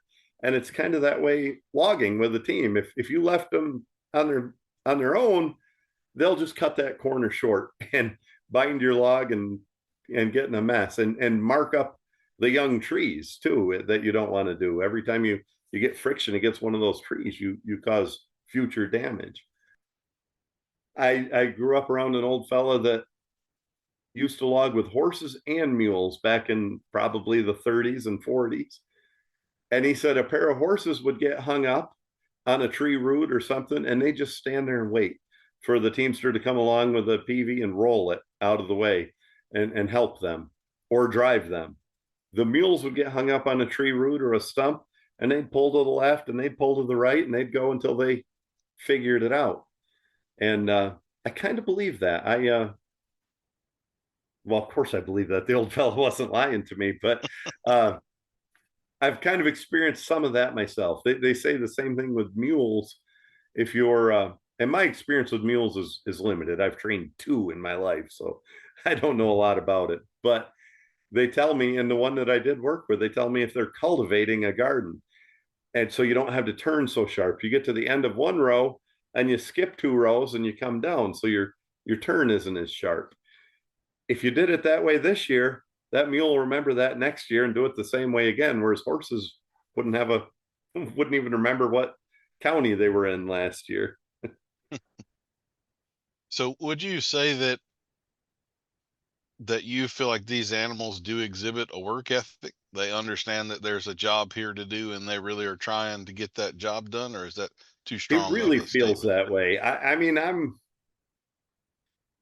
always say I'm not into the woo-woo stuff, the Warwick Schiller stuff, but I am. And then after I say that, I'll give you an example of me being into that stuff. And yeah, I feel like there's a sense of purpose. They know the landing's filling up with logs, and they know that we're hauling hay back to the barn or turning furrows. They feel like they're a part of something. It's a sense of purpose, I think, is the word I would use. And it's just a different feeling working with horses when they know they're achieving something for the greater good, and I mean, they don't break that down into intellectual thoughts and realize that, boy, I'm going to eat this hay next January that I'm putting in the barn this July or something, but they do realize that they're helping and a part of something. I can believe that much of it anyway. My next question is, so let's say you are logging. So that means you've got a team out there, or at least a team, maybe more than, a pair. You've got chainsaws working, you've got trees falling, and it wouldn't seem like it's practical that there's always someone that is standing there holding the team. So how do you deal with walking away from these animals? Like, I'm assuming hobbling isn't what's going on there. Do you tie them, or are they just given a verbal command and ground tie, or how does that work out? My horses probably would stand for 3 hours, and they've done enough logging that they wouldn't do anything. I still don't give them the opportunity. We tie them. We carry ropes and tie them. And it's kind of funny. We tie them to a weed tree, a tree that isn't going to be much good because they'll chew on the bark out of boredom. And you don't want to damage a good tree that might be your future. That's another debate I shouldn't make it sound like we have big debates in the draft horse world and we hate each other. It's another something we knock around a little bit among ourselves, whether we put halters under bridles or not. And I'm a big person to not have halters under bridles. And I tie my horses by the bit to a tree, and I go cut another tree. But I just don't like the way the bridle seats. I don't like the look of it. I hate to get that mark from wearing a bridle all the time across the bridge of their nose, or excuse me, wearing a halter. And but I understand everybody's point of view that says we should wear halters under bridles. It's much safer to tie them, especially when you're working multiple teams. And in the case of a runaway, I knew of a bit that broke a couple of years ago, and people were trying to catch this team after the bit broke, and there's nothing to grab onto. And if they would have been wearing a halter, they might have stood a little more chance. So I'll understand all the reasons. I don't like the aesthetic of it, and I don't think it's comfortable for the horse. And if you look back in old pictures, you never see a team wearing a halter under the bridle. You didn't start seeing that until the 90s. Look at old draft horse magazines. And I don't remember a lot of runaways or a lot of issues that would have been prevented if there was a halter under the bridle. So I tend to not be a fan of that, but I'm not going to pick on anybody who does it either. Everything kind of has its own pros and cons, so you sort of pick the poison you're comfortable with, and you deal with the consequences. And I would imagine those animals working as hard as they do, and they get used to the situation. They come just like ranch horses. When you give them a moment to rest, they tend to appreciate it, and they're happy to do it. And they're not necessarily looking for, something else to do. They tend to. It's part of being broke, right? They're just happy to sit there and be a Yeah. horse and not work And for a the little one, while. So. even very well broke draft horses in the woods, the one place they get in trouble, they'll just start eating leaves or brush or something. And they'll walk over here and there, and even, they'll wander 3 feet away, but next thing you know, that can lead to trouble. It's not like standing in an arena where there's nothing for them to eat or be distracted by. So it's just one of those things. I tie them even if they don't need it. It's just a good practice. I was going to tell you, maybe I should tell you on the podcast, and tie the two conversations together. The Brabant Belgian that you saw in the logging video, that's what our Belgians used to be in America. That's when they first started importing them from Belgium. And we kind of bred them a different way. And they bred them a different way back in Belgium. They actually bred them for meat, so they got even bulkier and stockier. But really, at one point, there was no difference between a Brabant Belgian and an American Belgian, and the two breeds went different ways, kind of like Morgans have, I guess. They went different ways in the types. And is there, I don't deal a lot with drafts, but 90% of the drafts I see are Belgians. Are they kind of the 800-pound gorilla of the draft world, or is that just what I'm seeing here in the Southeast? But if I were in Pennsylvania, it would be different, or what? See, even like mules. I've dealt with a half a dozen Belgian mules. Like it's if I'm dealing with draft here, there's a very, very strong chance that it's Belgium in some way. Belgians cross really well on a mule.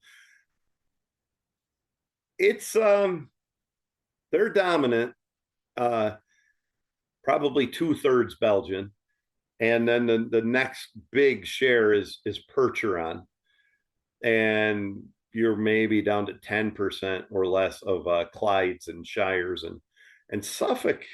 The Suffolk breed is quite similar to Belgians. They're a little shorter, but a little more muscular, and they're going to make an impact over the next 10 years. The numbers are increasing. So on the horse logging, I guess the big question I have is, why are y'all horse logging? Why not just skidders? And like, I'm in Louisiana, and logging is a really big industry here, so I've seen the equipment and stuff.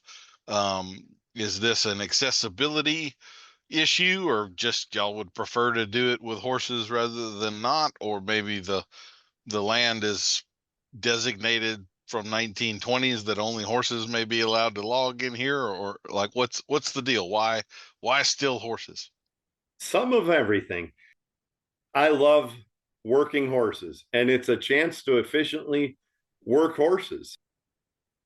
And it's a really good opportunity to make some money while working horses. It also is so much of a better job in the woods. Just low ground impact. Horses can do a remarkable job. They can be quite efficient as well by getting some good production out if everything's done right. Now, with that said about the better job in the woods, a careless horse logger can still make a mess. Maybe not so much with ground impact, but by the way he falls trees, the areas he works, the trees he skins up, and a careful guy with especially a smaller log skidder can do a remarkably good job. But the ground compaction is just plain there. And the ground compaction is limited. I had a girl come up and did a study on this once. Just plain limited to where the horses step. When you're logging with equipment, even moderate sized equipment, there's a lot of ground compaction where the actual skidder drove. And as far as 4 and 5 feet away, there's still ground compaction. It kind of comes in waves. And it affects the ground there. Now, with that said, you get some unsightly roots and things like that, but generally, just like your salt lake, a woods is resilient and will grow back and can grow back well. It's just unsightly and a mess. And you can really screw the drainage up too with big equipment, and you're not likely to screw the drainage up with horses on steep ground. It's just something I love. You know, I love working. I don't have to log with horses. I choose to log with horses. And to be honest with you, when I started logging, it was a lot cheaper to log with horses. That's not true nowadays. I could get a log skidder for $20,000 that I could make a living with. You know, a small skidder for around here, a cable skidder, a very old used one. With horses, you know, you couldn't hardly get a horse trailer for $20,000, and you're going to spend, you know, 10 each at least for a good team of horses, and then all the equipment and harnesses and the skills it takes. So it's not cheaper anymore. So it's a labor of love. I can believe that. And I guess I'll just tee up this softball for you. Most people, I think, would imagine that these big horses really eat a ton. So what is their diet like? Are they eating that much more than a normal sized horse, 1,000-pound horse? Not unless they're working. When they're working hard, it's absolutely remarkable how much they need to eat. But when they're not working hard, no, they tend to be pretty easy keepers and stay in good flesh anyway. We've always figured a bale of hay a day per horse, and that might be a little on the high side, but it's a easy number to figure. 40-pound bales we always figured around here. A working horse can, especially a big heavyweight, can eat upwards of 30 pounds of grain a day, but you feed it in 3 different intervals. You know, most of the good horsemen now are in our draft horse world are trying to feed in shorter intervals, 3 times a day as opposed to twice a day. 20 pounds is nothing. It's easy to feed a team 20 pounds. And they need that. They need the energy. You know, all the knocks people have on oats, that benefits a team of horses that's working that hard. The energy and the carbohydrates, and it just it benefits a hard-working team. I can totally understand that if a team's not horse is not working hard, that oats are not the ideal feed. And even with hardworking horses, it's still, oats alone aren't the ideal feed, but it's pretty darn close. And any good feed, any mix you make is largely based on oats by a large percent. Mm-hmm. I would imagine, like, I know in my mind, when I think of most of these draft breeds, I'm kind of thinking of cresty necks and insulin resistance, but I would imagine that's also in a world where those horses aren't actually working. And so what I'm thinking of is a sedentary animal that's in a state of metabolic dysfunction. And if that animal is actually doing what it's supposed to be doing every day and being fed like that, then it probably would be rolling, like you say, on into its mid-20s and just fine, and none of these problems. And we really do way more damage with the sedentary lifestyle we offer them than we realize we do. Yeah, that's quite true. And it doesn't even have to be working. Just turnout is such a big thing. You know, my horses get turned out every day in the winter and every night in the summer, whether they're working or not. Even the working horses go out and stretch their legs and stuff. But yeah, the exercise is a big key. I haven't seen it happens, but the metabolic diseases, I haven't seen a lot of that in draft horses. Some of the pony breeds tend to carry that more than the draft horses. It's hard to go wrong feeding hay, and a lot of hay, you know, and adjust the quality of your hay, you know, as long as it's safe hay. But it's just hard to go wrong. You're not going to put a hay belly on a horse if they're working and getting the exercise either. That's a horse that eats a lot of hay and doesn't get exercise tends to get a hay belly. And what you were saying on being overweight, some of those 2,500, even some at 2,300, some of those really big heavyweight horses and even hitch horses, they are fat, but they move like a ballet dancer, and they're in such good shape. They can go, you know, they can go pull a 1,500-pound load a mile without resting. And just because they're in that good shape, you've got to build the muscles before you build the fat. You know, and one reason we like big horses in any weight class, just plain more weight in front of the sled, or the dynamometer is a truck that we pull on, a little bit similar to a tractor pull type of truck. And the more weight you put in front of it, the more strength you have. That's why in the old days, carrying cargo, the Army used to instruct the teamsters to ride their horses up the hills to just put more weight in front of the wagons. So I did mean to ask you this earlier, but would you break down some of these competitions for us? Like is it a weight pull to failure, a sliding scale like they do have in the tractor pulls where the weight is moving up a hydraulic ram to a forward position, or are they doing like a powerlifting match where first they try to pull 1,000 pounds and then 1,200 and then 1,400, and how much would we expect a 2-horse lightweight versus heavyweight team to pull? Like, what's a reasonable number there? That's a lot. But Yeah, it is, and there's quite a lot to think about there. Your typical horse pull, and there are variations, are a weightlifting competition. Everybody hooks to the lighter loads, starting at maybe 3,000 pounds. And almost everybody is still in the contest of, just for easy numbers, if we have 10 teams.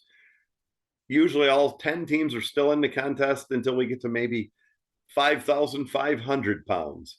And then some start to drop off, and until there's only one team left. Now, we rarely pull them to their max capacity. The same as a weightlifter doesn't go in the weight room and lift all he can. He works in reps. We get 3 around here, and this is kind of the standard. We get 3 chances at each weight. So And usually the first two are consecutive. You can try twice, and most people only try once unless they really didn't get off to the start they wanted or something like that. And then you go to the end of the lineup, and on your third chance, a lot of times you have options. You can hook to either end of this stone boat loaded with weight, or you can have it spotted with a tractor somewhere on the track and go back and pull it. But one of the biggest keys is to stop the team while they're still pulling.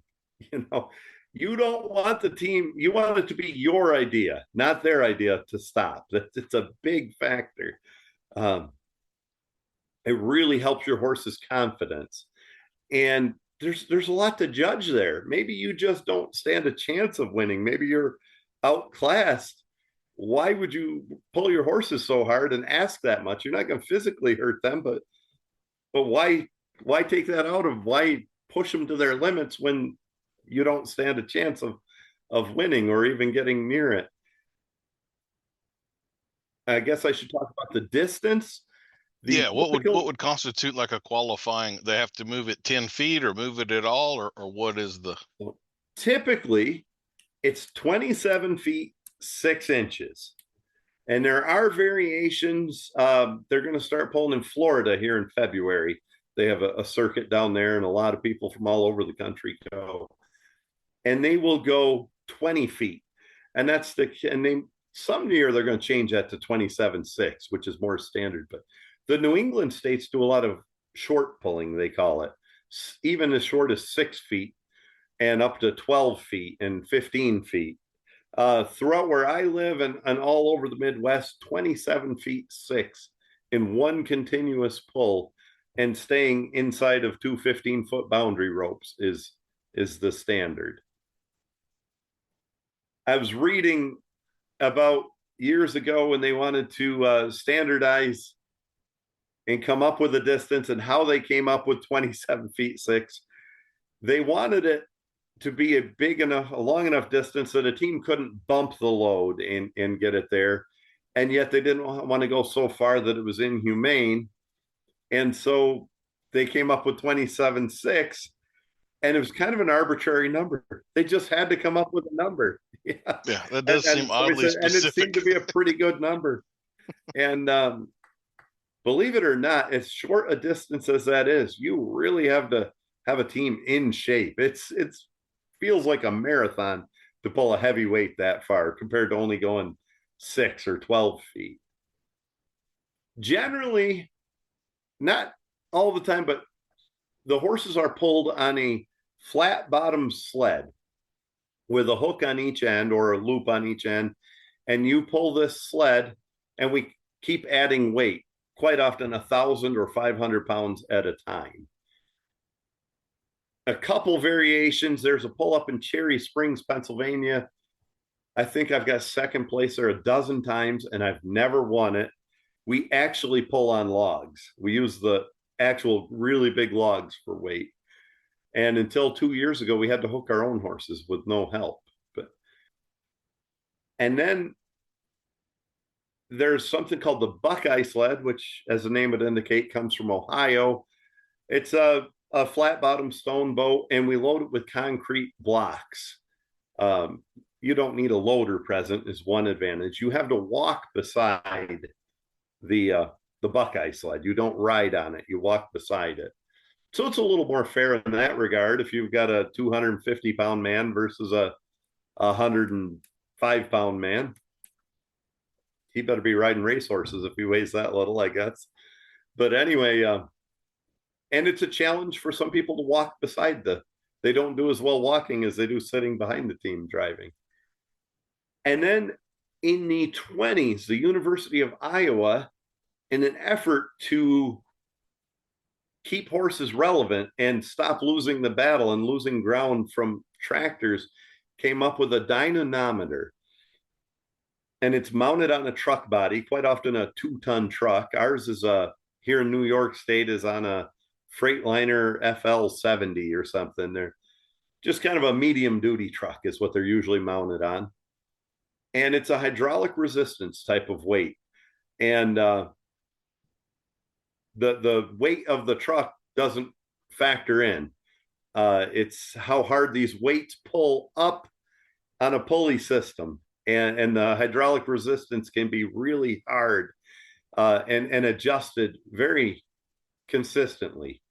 And a lot of horse pulls are pulled on that. It's kind of a fair system of pulling because we have standard numbers that mean the same everywhere.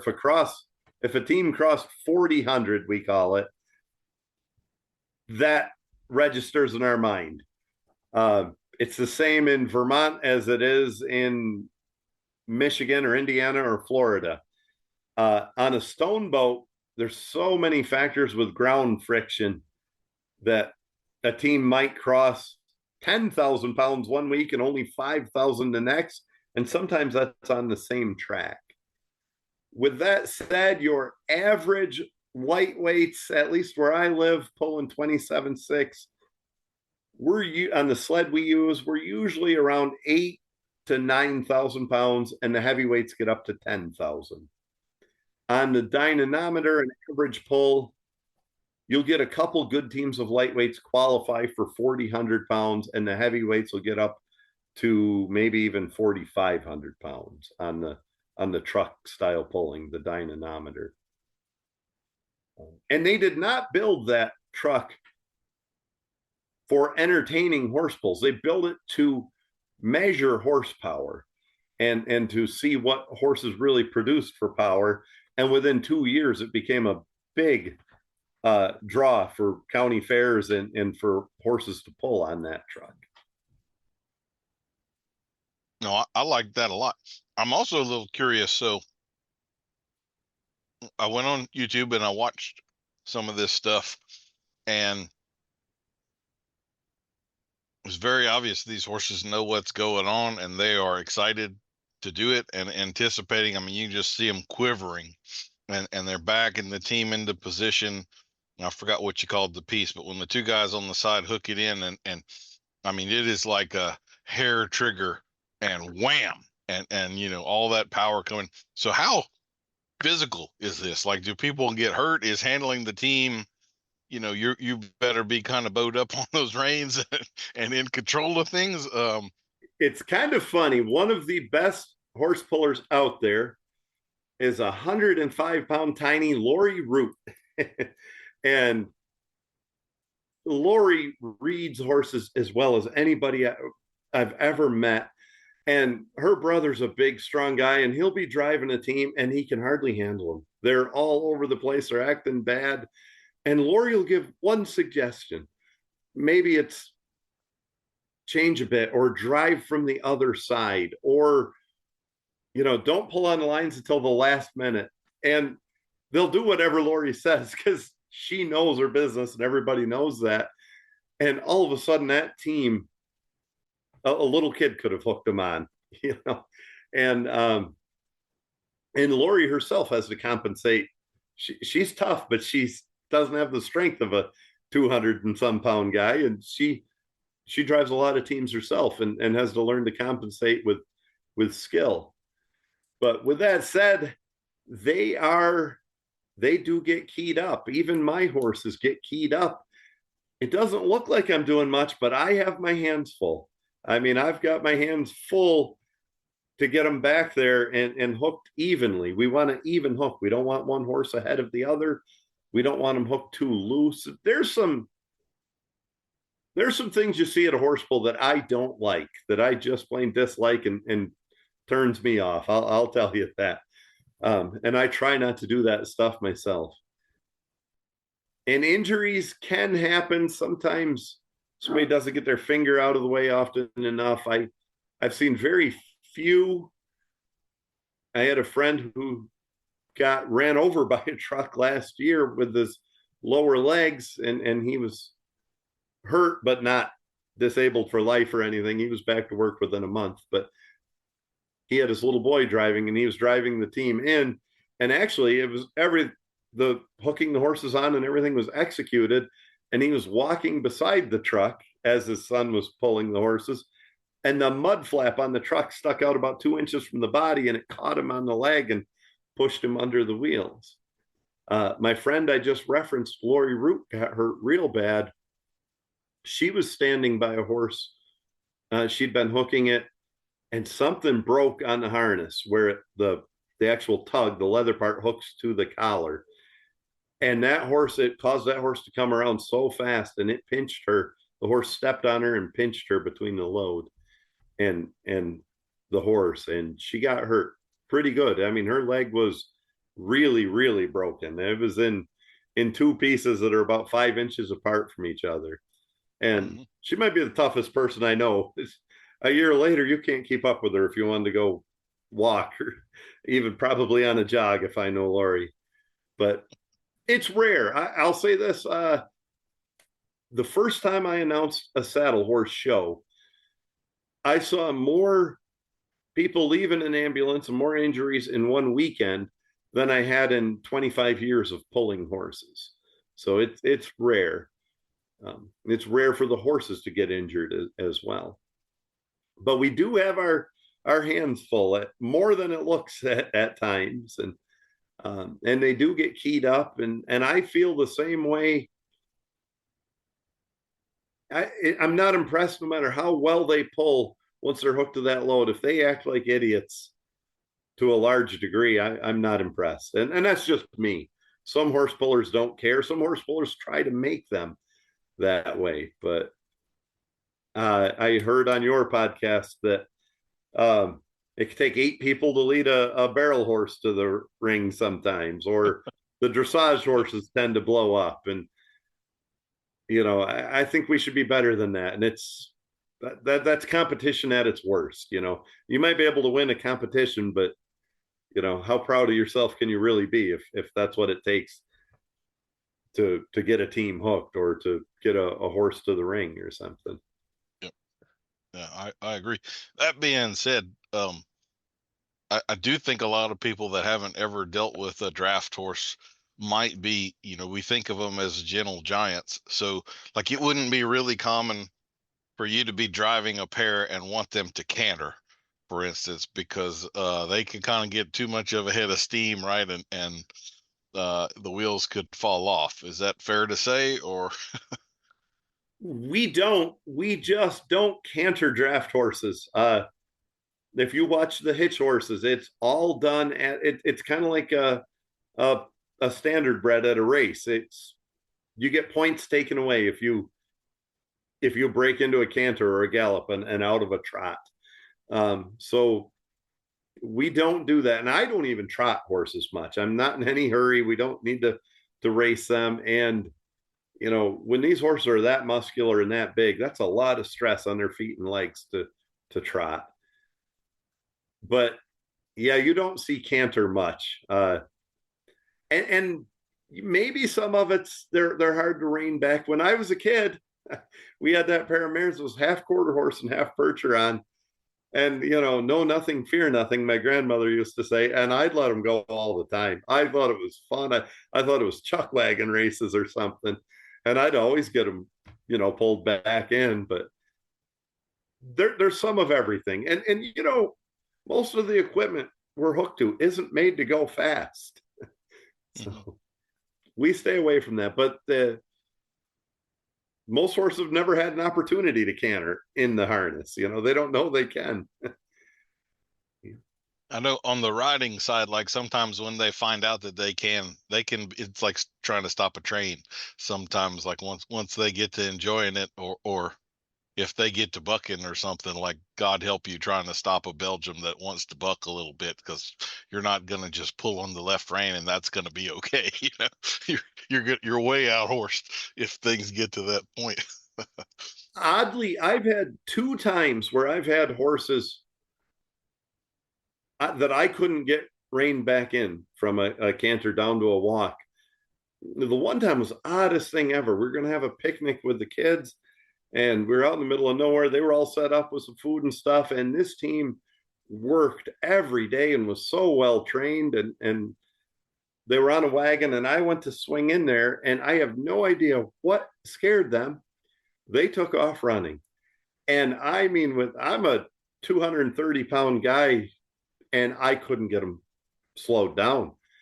And They didn't, but there wasn't much we could hurt. We stayed in the road, and there were dead roads. You didn't get a car a day on that type of road. And I headed them up a big hill. And by the time we got to the top of that hill, they were on a walk, and they never showed another sign of that. And I had another similar story with a different team, maybe 5 years earlier. Those are about the only 2 times in my life where when my hands were on the lines and I felt like I couldn't control it, or I more than felt like I couldn't control it. But both times I had enough open road and no traffic and enough hills that I just let them go till they were tired. Mm-hmm. Yeah. That's kind of the same with runaway horse. Sometimes you just don't fight it. You just let it run its course and everything is fine. That's the best way to handle it, riding them. So you mentioned clipping manes, and I'm going to throw in there docking of tails. So what is that all about? Is that still common practice? And I'll also throw in there, if y'all didn't know this, the song Jingle Bells, Jingle Bells, bells on bobtails. That's what they're talking about is draft horses with bobbed tails. So what's the deal with that? Excuse me. So the first thing is the dock tails, and that comes from the show industry, and it's a long tradition. We probably brought it with us from Europe, or European horses, which most of our draft breeds are. In fact, all of our draft breeds are. The Clydesdale Percheron, Shire, Suffolk Belgian Percheron. I said Percheron twice. See, I like them. All the common breeds you see in America are of European descent. And they dock the tail, and one reason is on the 6 and 8 horse hitches, you're less likely to get a tail stuck under a line where you can't regain control of your team and get that line out from under the tail. I'm sure there's some fashion to it also. It makes the horse's rear look bigger and more muscular to have a smaller tail. Now, general work horses and pulling horses, we don't dock their tails. That's also fashion. We don't run the risk of getting a line hooked under a tail as often as the big hitches do, but they separate themselves by that. The pulling bred, they're all Belgians, American Belgians, or Percherons or whatever, but within the lines that are specifically bred for the horse pulling ring, they call them long tail. That horse is long tail bred on both sides of his pedigree. And so we distinguish ourselves that way. As far as the mane, clipping the mane, it's not a look. We like the functionality of it. We like to keep that mane clipped so there's no hair under the collar, and the long hair doesn't rub between the collar and the horse's neck. Also, everything just seats better, even all the way up on the bridle. It seats better. That's why you clip a bridle path on a lot of breeds. And my favorite reason, it doesn't, you can see an injury or the beginning of a sore, or if your collar's not fitting good, you can see it at a glance and treat it, where the long hair can hide it. A lot of guys also clip the legs, and I know a lot of the draft breeds are famous for their feather, but from a functional standpoint, that can be a nightmare. They can be prone to scratches and just mud and ice and that type of thing.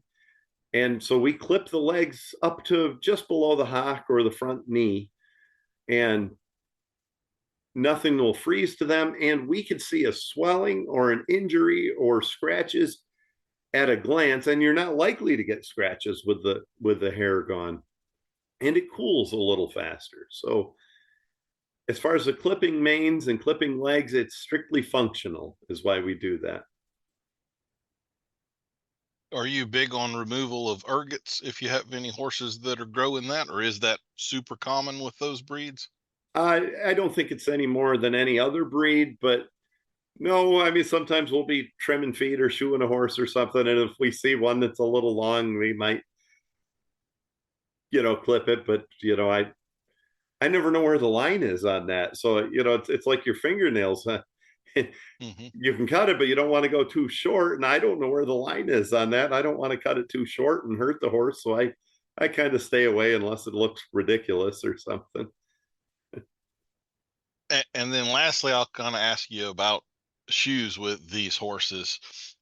So I don't know how you feel about this. I will say this: we have kind of this movement of barefoot versus shod, and this debate and everything. And I kind of am a farrier. I don't really do public horses, but I do my own. I have for a dozen years or so, and one of the things I don't think a lot of people understand is that you can do things traction wise with a shoe that you just simply can't do without a shoe. And that can go both ways, like a sliding plate on a reining horse or a calf roping horse, or like heel caulks and tow bars and things like that for more traction for these horses that are still being used in agricultural settings. So are you using shoes predominantly for this? Is that a absolute must, or do they go pretty well barefoot, or what's your experience there?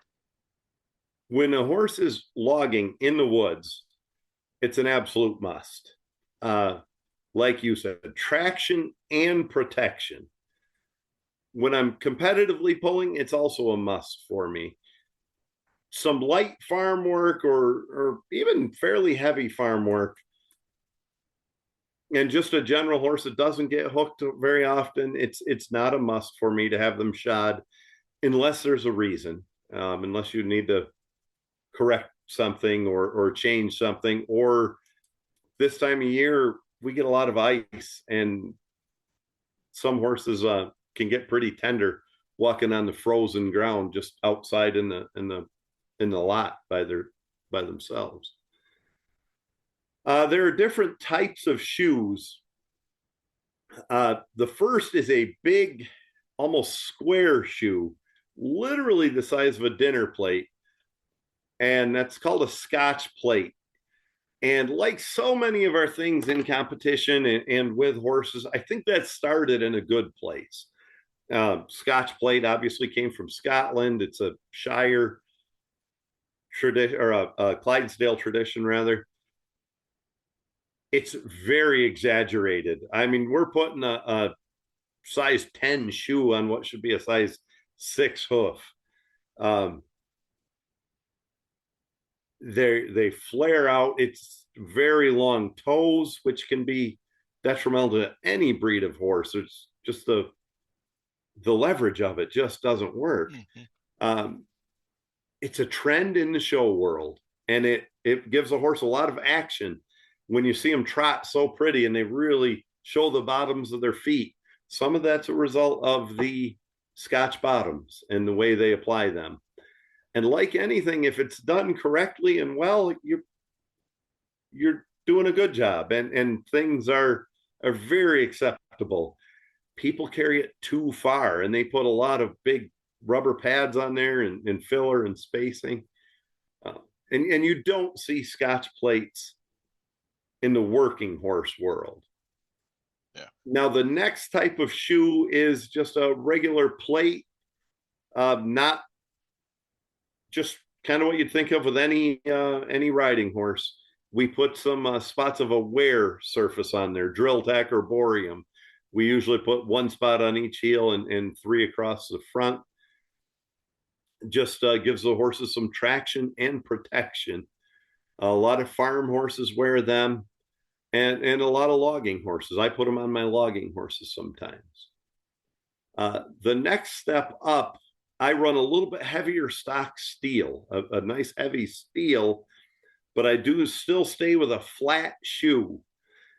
And I put quite a bit of drill tack or boreum on there. I like the heavier steel, just a little more protection for the vigorous logging. The same as I wear a bigger, thicker shoe, work shoe on my own feet logging than I do a lot of other activities. And it provides good traction as well. The third is our pulling quirks. And they are a shoe with as much as an inch long cork on each heel. They're rolled down into a cork, not quite a spike, but a inch wide by inch long cork and a toe cork across the front of the shoe. And a lot of pullers and some loggers use them exclusively. I don't. And I mean, I'm not against them. I'm not going to speak out like I hate those shoes. I don't run them on my own horses. The horses up off the ground, the bottom of their feet tend to dry out a little bit, and they're hard to keep on a horse. You know, they tend to come off real easily.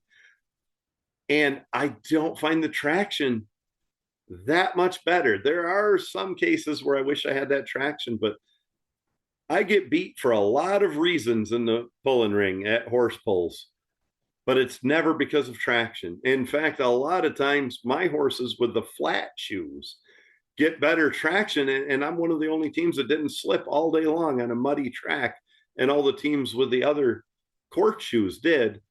And that goes into your body position of the horse, how they hold their head, how they engage their rear end. And you can do that through driving in bits, and you can do that through your, what we call your draft, how your collar fits and how it's hooked. And if everything's good there, you can get a lot more traction, and the horses learn to use their feet well without the big shoes. I know my next door neighbor's a race car driver, and you know, he can get as much out of a car with a smaller tire than, you know, some of these classes. Everybody runs the same tire, but you can run any engine you want. And a good race car driver can really set that car up to get a lot of traction, even with the limited tires. And it's the same with horses. It's a lot of physics and a lot of balance and a lot of the way the horses move. Some of it's even conformation in the horses. So what about oxen? Now this is where I really get kind of I'm excited about this. First of all, since this is something most people would be removed for, would you describe for us exactly what an ox is? Yeah. Well, I wrote an article years ago about oxen, and I started it by saying oxen, like heroes, are made, not born. And that the truth of that is, any oxen are traditionally steers. They don't have to be, but they usually are. There's only a few exceptions to that. They can be cows, just like mares can be a workhorse. But any breed cow, any breed out there of cattle can be an ox. Castrated is best. So any steer can be an ox. The difference between an ox and any other steer out in the pasture is the oxen are trained. And that's about the only difference. Oxen should have horns. For one, that's how they hold a load back or back up a wagon or something. The yoke rides against their horns and they push it back. If they didn't have horns, if we used Angus or something like that, and the oxen put their head down, the yoke would fall off. Oxen are trained to do, and we start at a young age with oxen. And by young, I mean bottle calves, month old, sometimes less. And we start training them. And they're really easy to train. You know, I would say if you love oxen and you're passionate about it and you dedicate the time, even if you're not a good trainer, you're going to end up with a good product. Whereas horses, that's not the case. If you love horses and you're passionate about it and you dedicate the time, you can still have a subpar product. You still need some more skills. Now, to reach that highest level, there's a major difference between, you know, that's when the trainers show up to reach that highest level. But to get them trained to a level 6 or 7, just about anybody can do it that takes the time. Oxen we use just like draft horses. They can pull wagons, plows, you know, logging. Anything you do with draft horses, we do with oxen. We drive them with a wooden yoke made of hardwood. Elm is nice. I have an elm yoke. I meant to say Birch is preferred. The bows are the arched part that goes under their necks, usually made of hickory, sometimes ash, but usually hickory. And we drive them with a goad stick, just a whip is essentially what it is.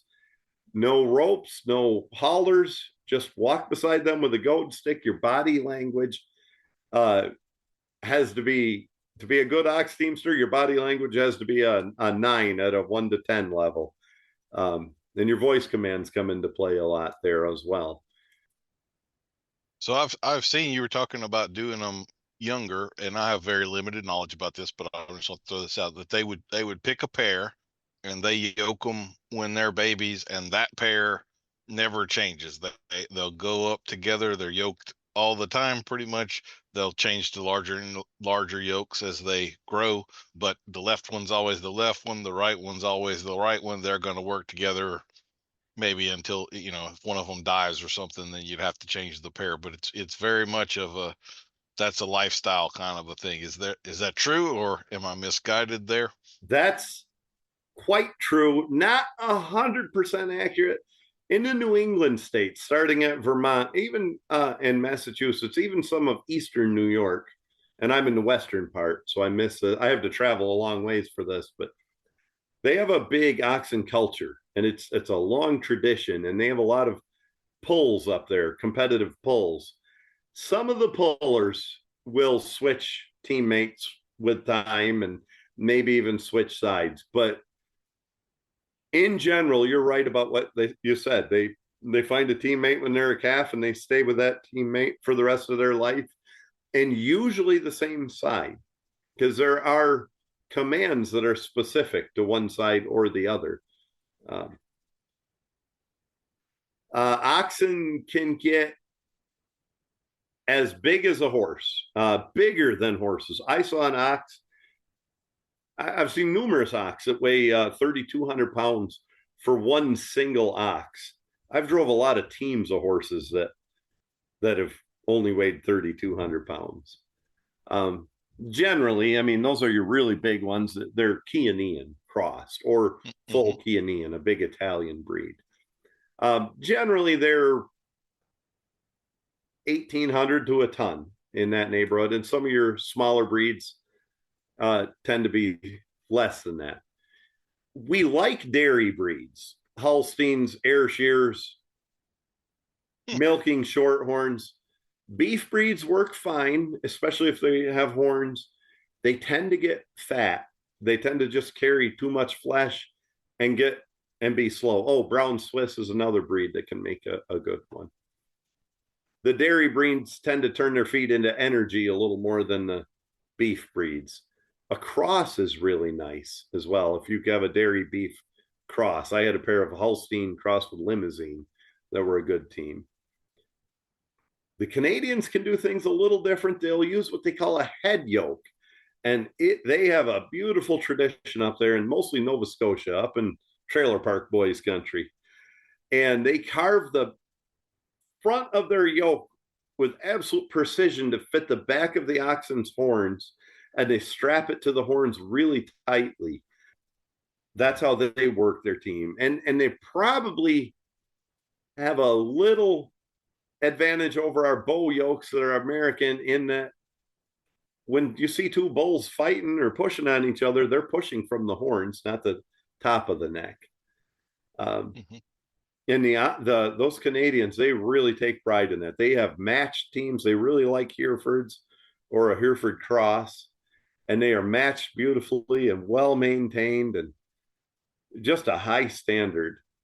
But as far as the American teams and the bow yokes or any of them, pound for pound, they're not as strong as a horse. They just won't pull as much. Sometimes oxen will outpull horses because they just get bigger. I told you, I've seen teams that weigh 6,500 pounds for the pair.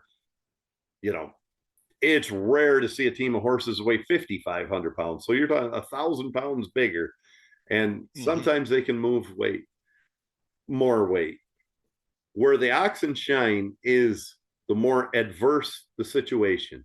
the deeper the snow, or the more slippery the mud, or the deeper the mud, or the more brush you want to walk through, the steeper the hill.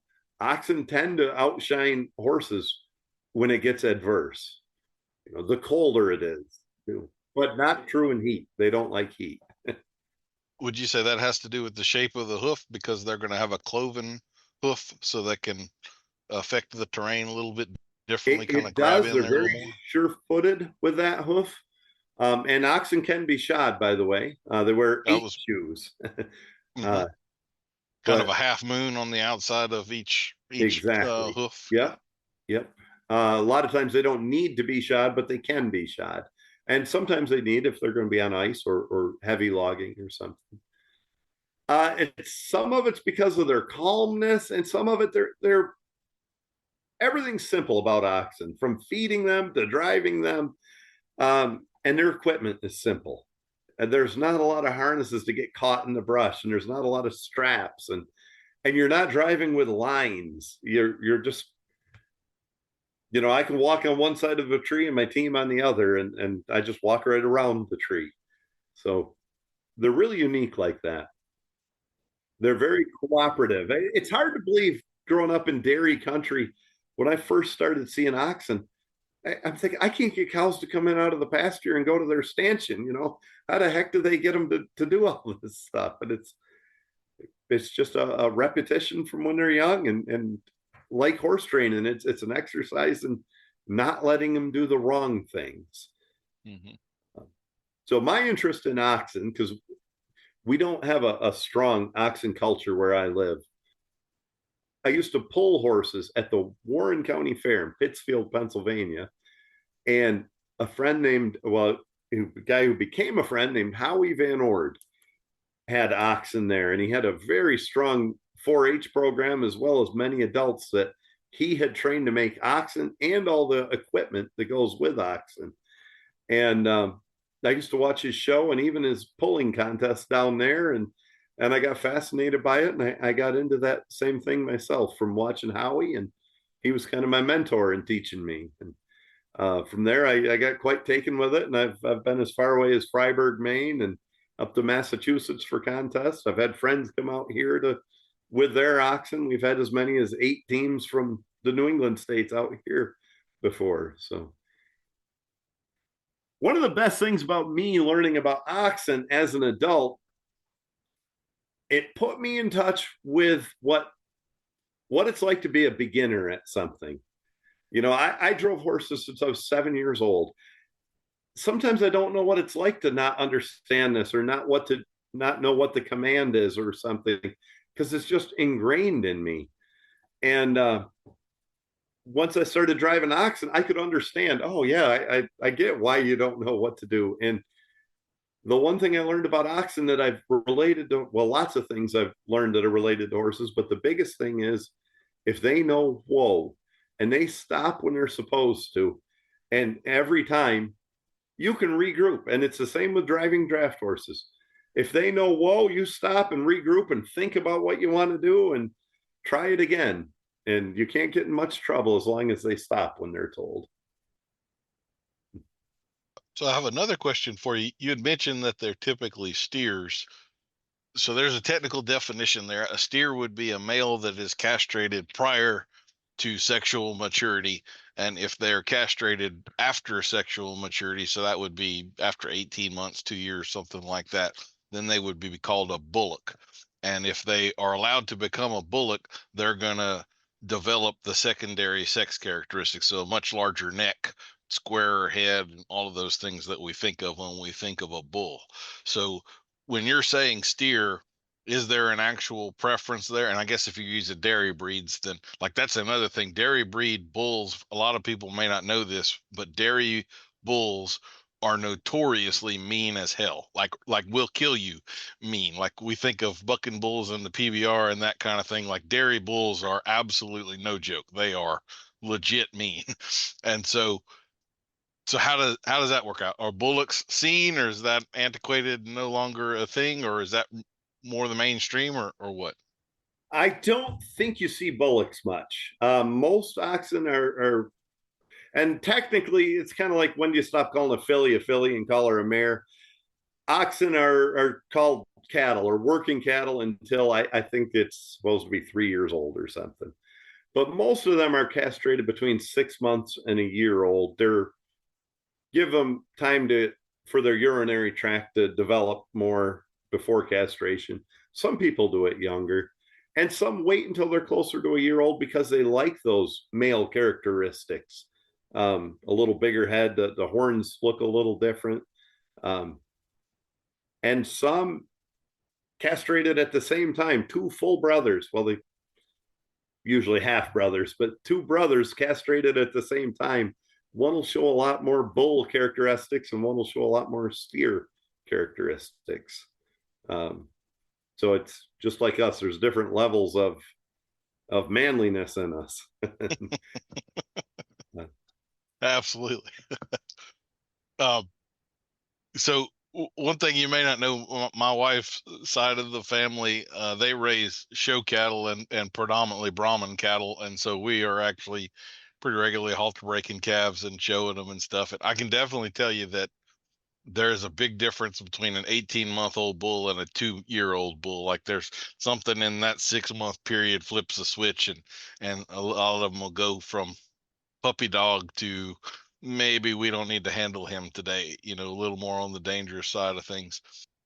I also, she's in the room right now and she's going to hate me saying this, but I find cattle, and I've worked a lot of cattle in my day, cattle are dumb as a post. Like compared to a horse is a genius. Like, I mean, they're different species, right? But in terms of like number of commands they could learn and intelligence, I feel like that's why you start with them young and they kind of learn it that way. So do you find that to be true in terms of what you're teaching them, or length of time that it takes to get them to figure things out? I don't know if I would call them dumb as a post compared to, by the way, I have a rant about dumb as a post too, as it relates to horses, but I don't know as I'd call cattle dumb as a post.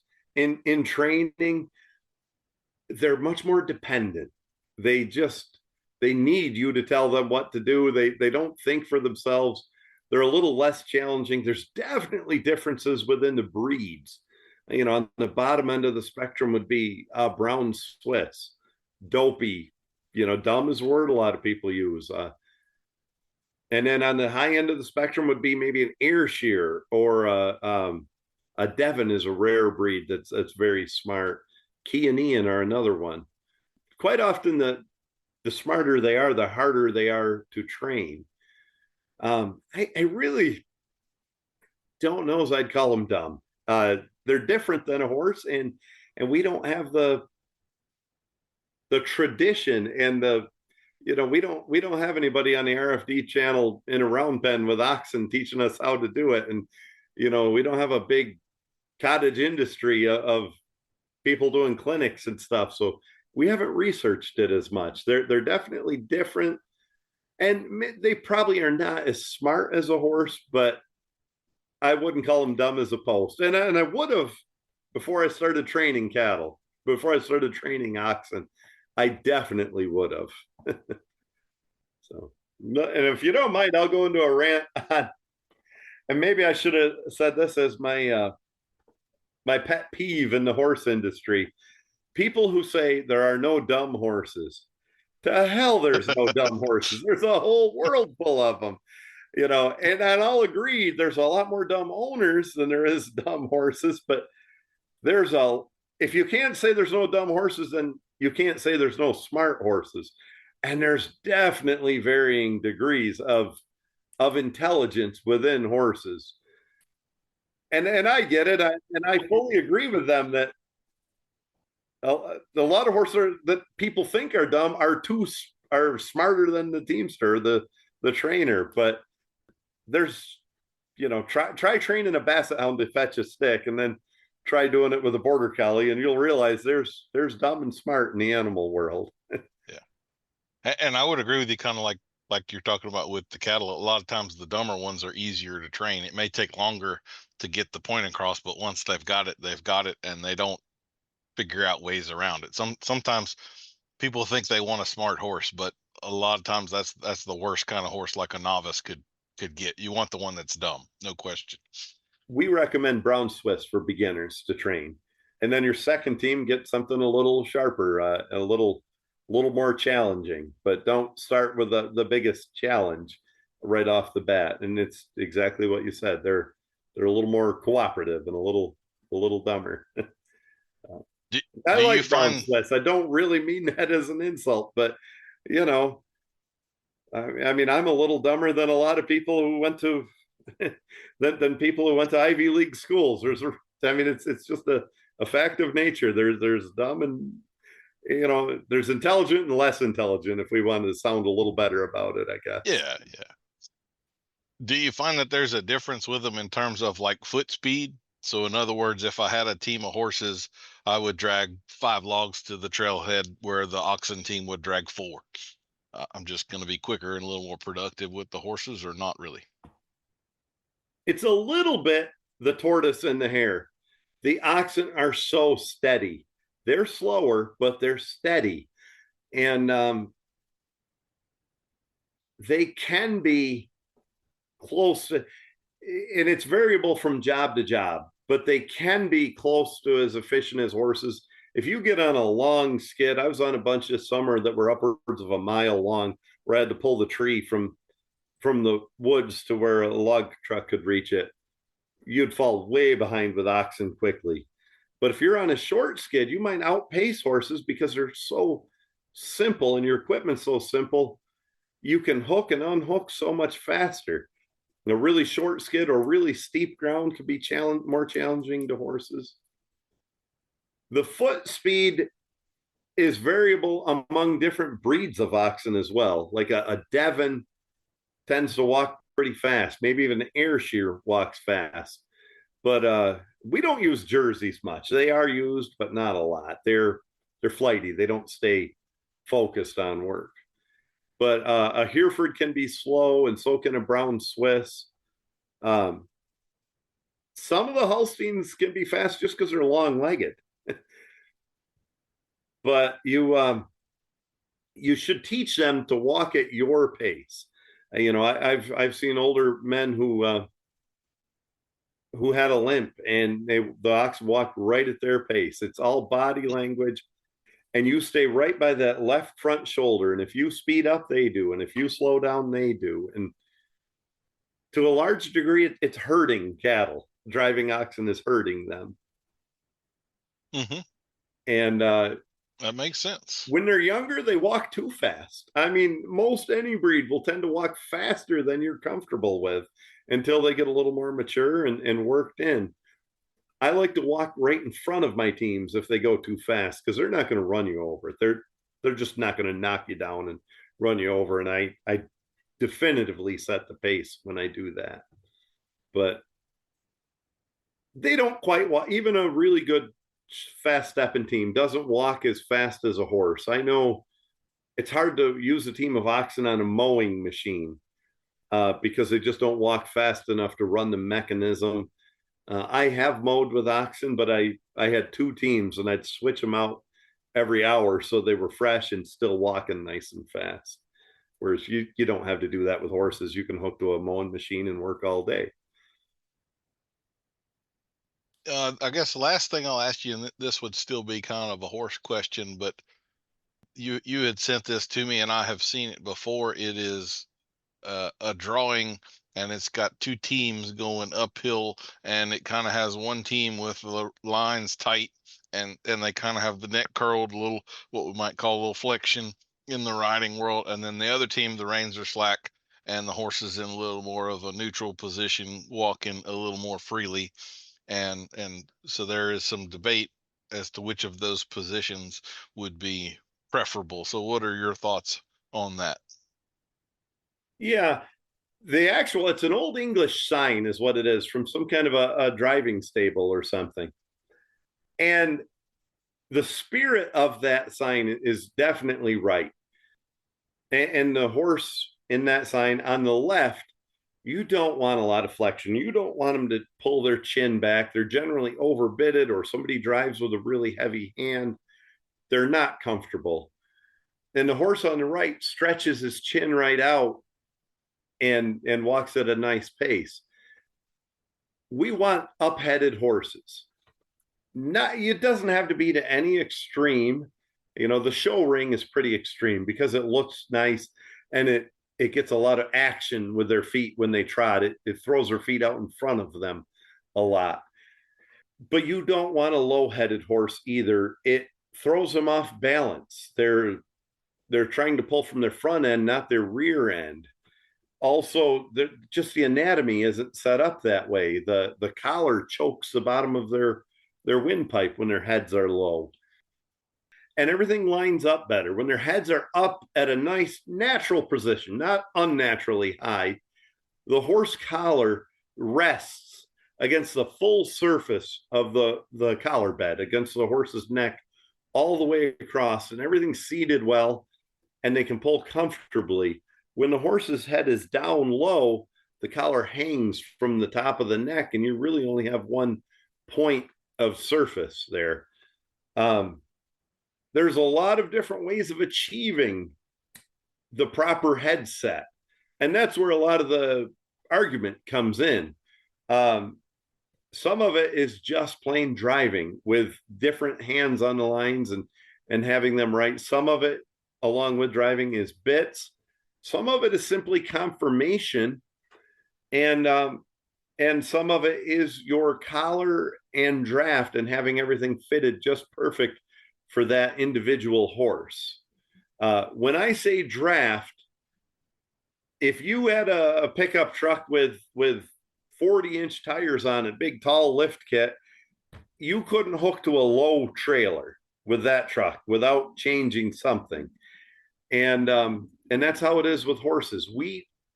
If we're going to hook to something with a low hitch point, like a plow or a stone boat, like we do at a pulling contest, we have to change that draft where it hooks onto the horse's neck differently than if we're going to hook to something with a high hitch point, like a wagon or my log cart or something like that. And it just balances the horse better.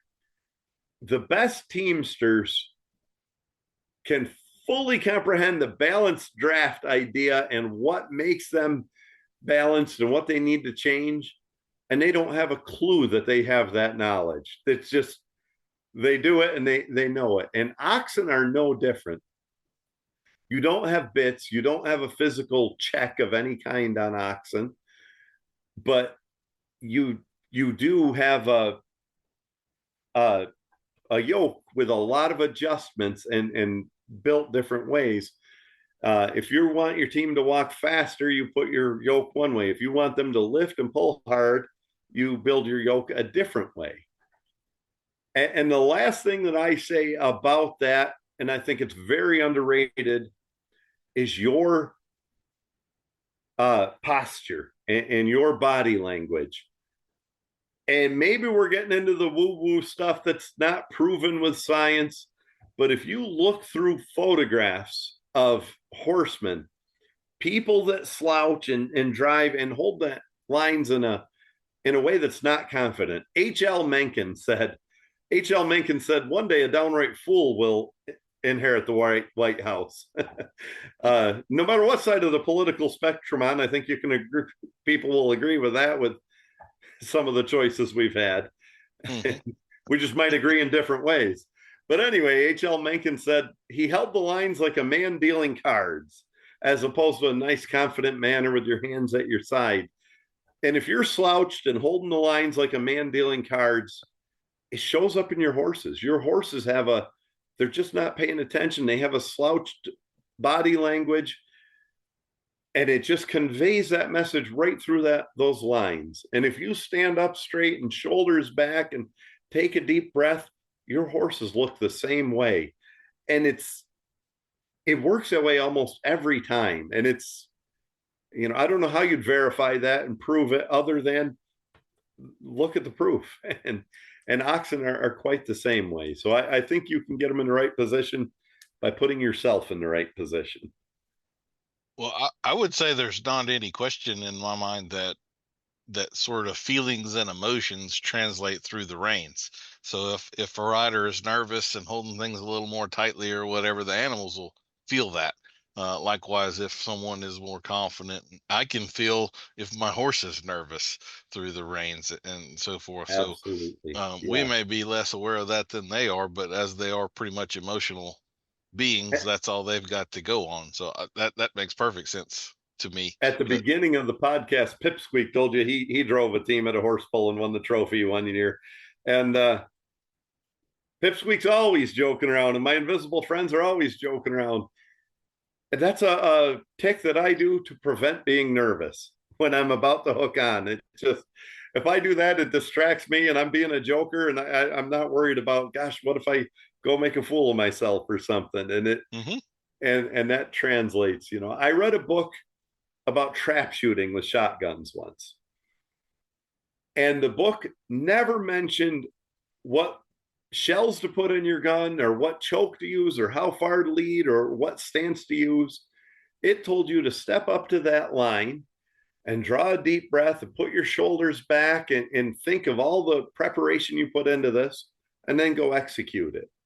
And the author had the same book with a different slant for shooting pool, for playing golf, for shooting free throws. And he could have written that same book for horses. And I think that's what the horses are feeling. And I think if we do that more often and just feel our confidence, and remember, we've put lots of hours into this. We've watched your bit class. We've listened to the right trainers. We know what we're doing, and believe in that, we'll execute it a lot easier, and the confidence will just be conveyed right to the horses. Absolutely.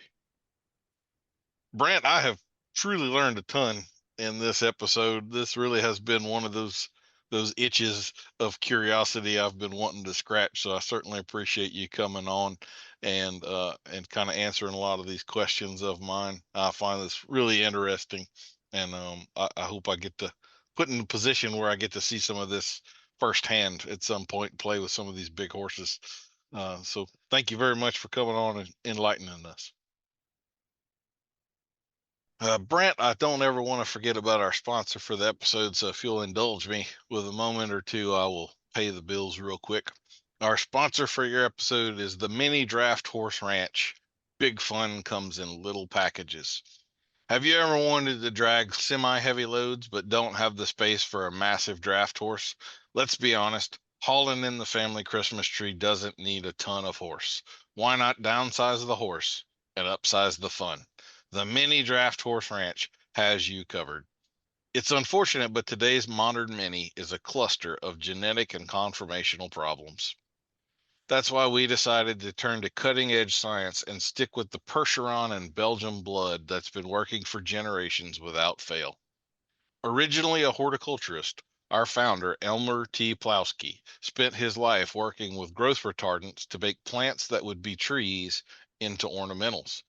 It was 1 year while working on his sequoia bonsai after hauling in the whole township's Christmas trees the day after Thanksgiving, as God intended, that Elmer realized his passion and his profession were destined to meet. It took several tries, but we're now able to breed full-blooded draft horses and have them stay fun-sized. They are the perfect scale models and have the same work ethic and mental acuity of those hardworking drafts. If you're interested in a fun-sized draft horse, get on our mailing list. We can't say anything official yet, but you might be sure to watch the Super Bowl this year, where you may or may not witness the Mini Budweiser team roll out a full-size keg at halftime. The Mini Draft Horse Ranch, where big fun comes in little packages. I like that. Yeah, great. So that was what I came up with anyway. All right. All right. Well, I really enjoyed doing this, enjoyed getting to know you, and we'll stay in touch and look forward to listening to your upcoming podcasts. Absolutely. Yes, sir. Thank you for your time. I really appreciate it. Okay. Yep. We'll talk soon. Thank you. Okay. We'll be in touch. Yes, sir. Bye-bye.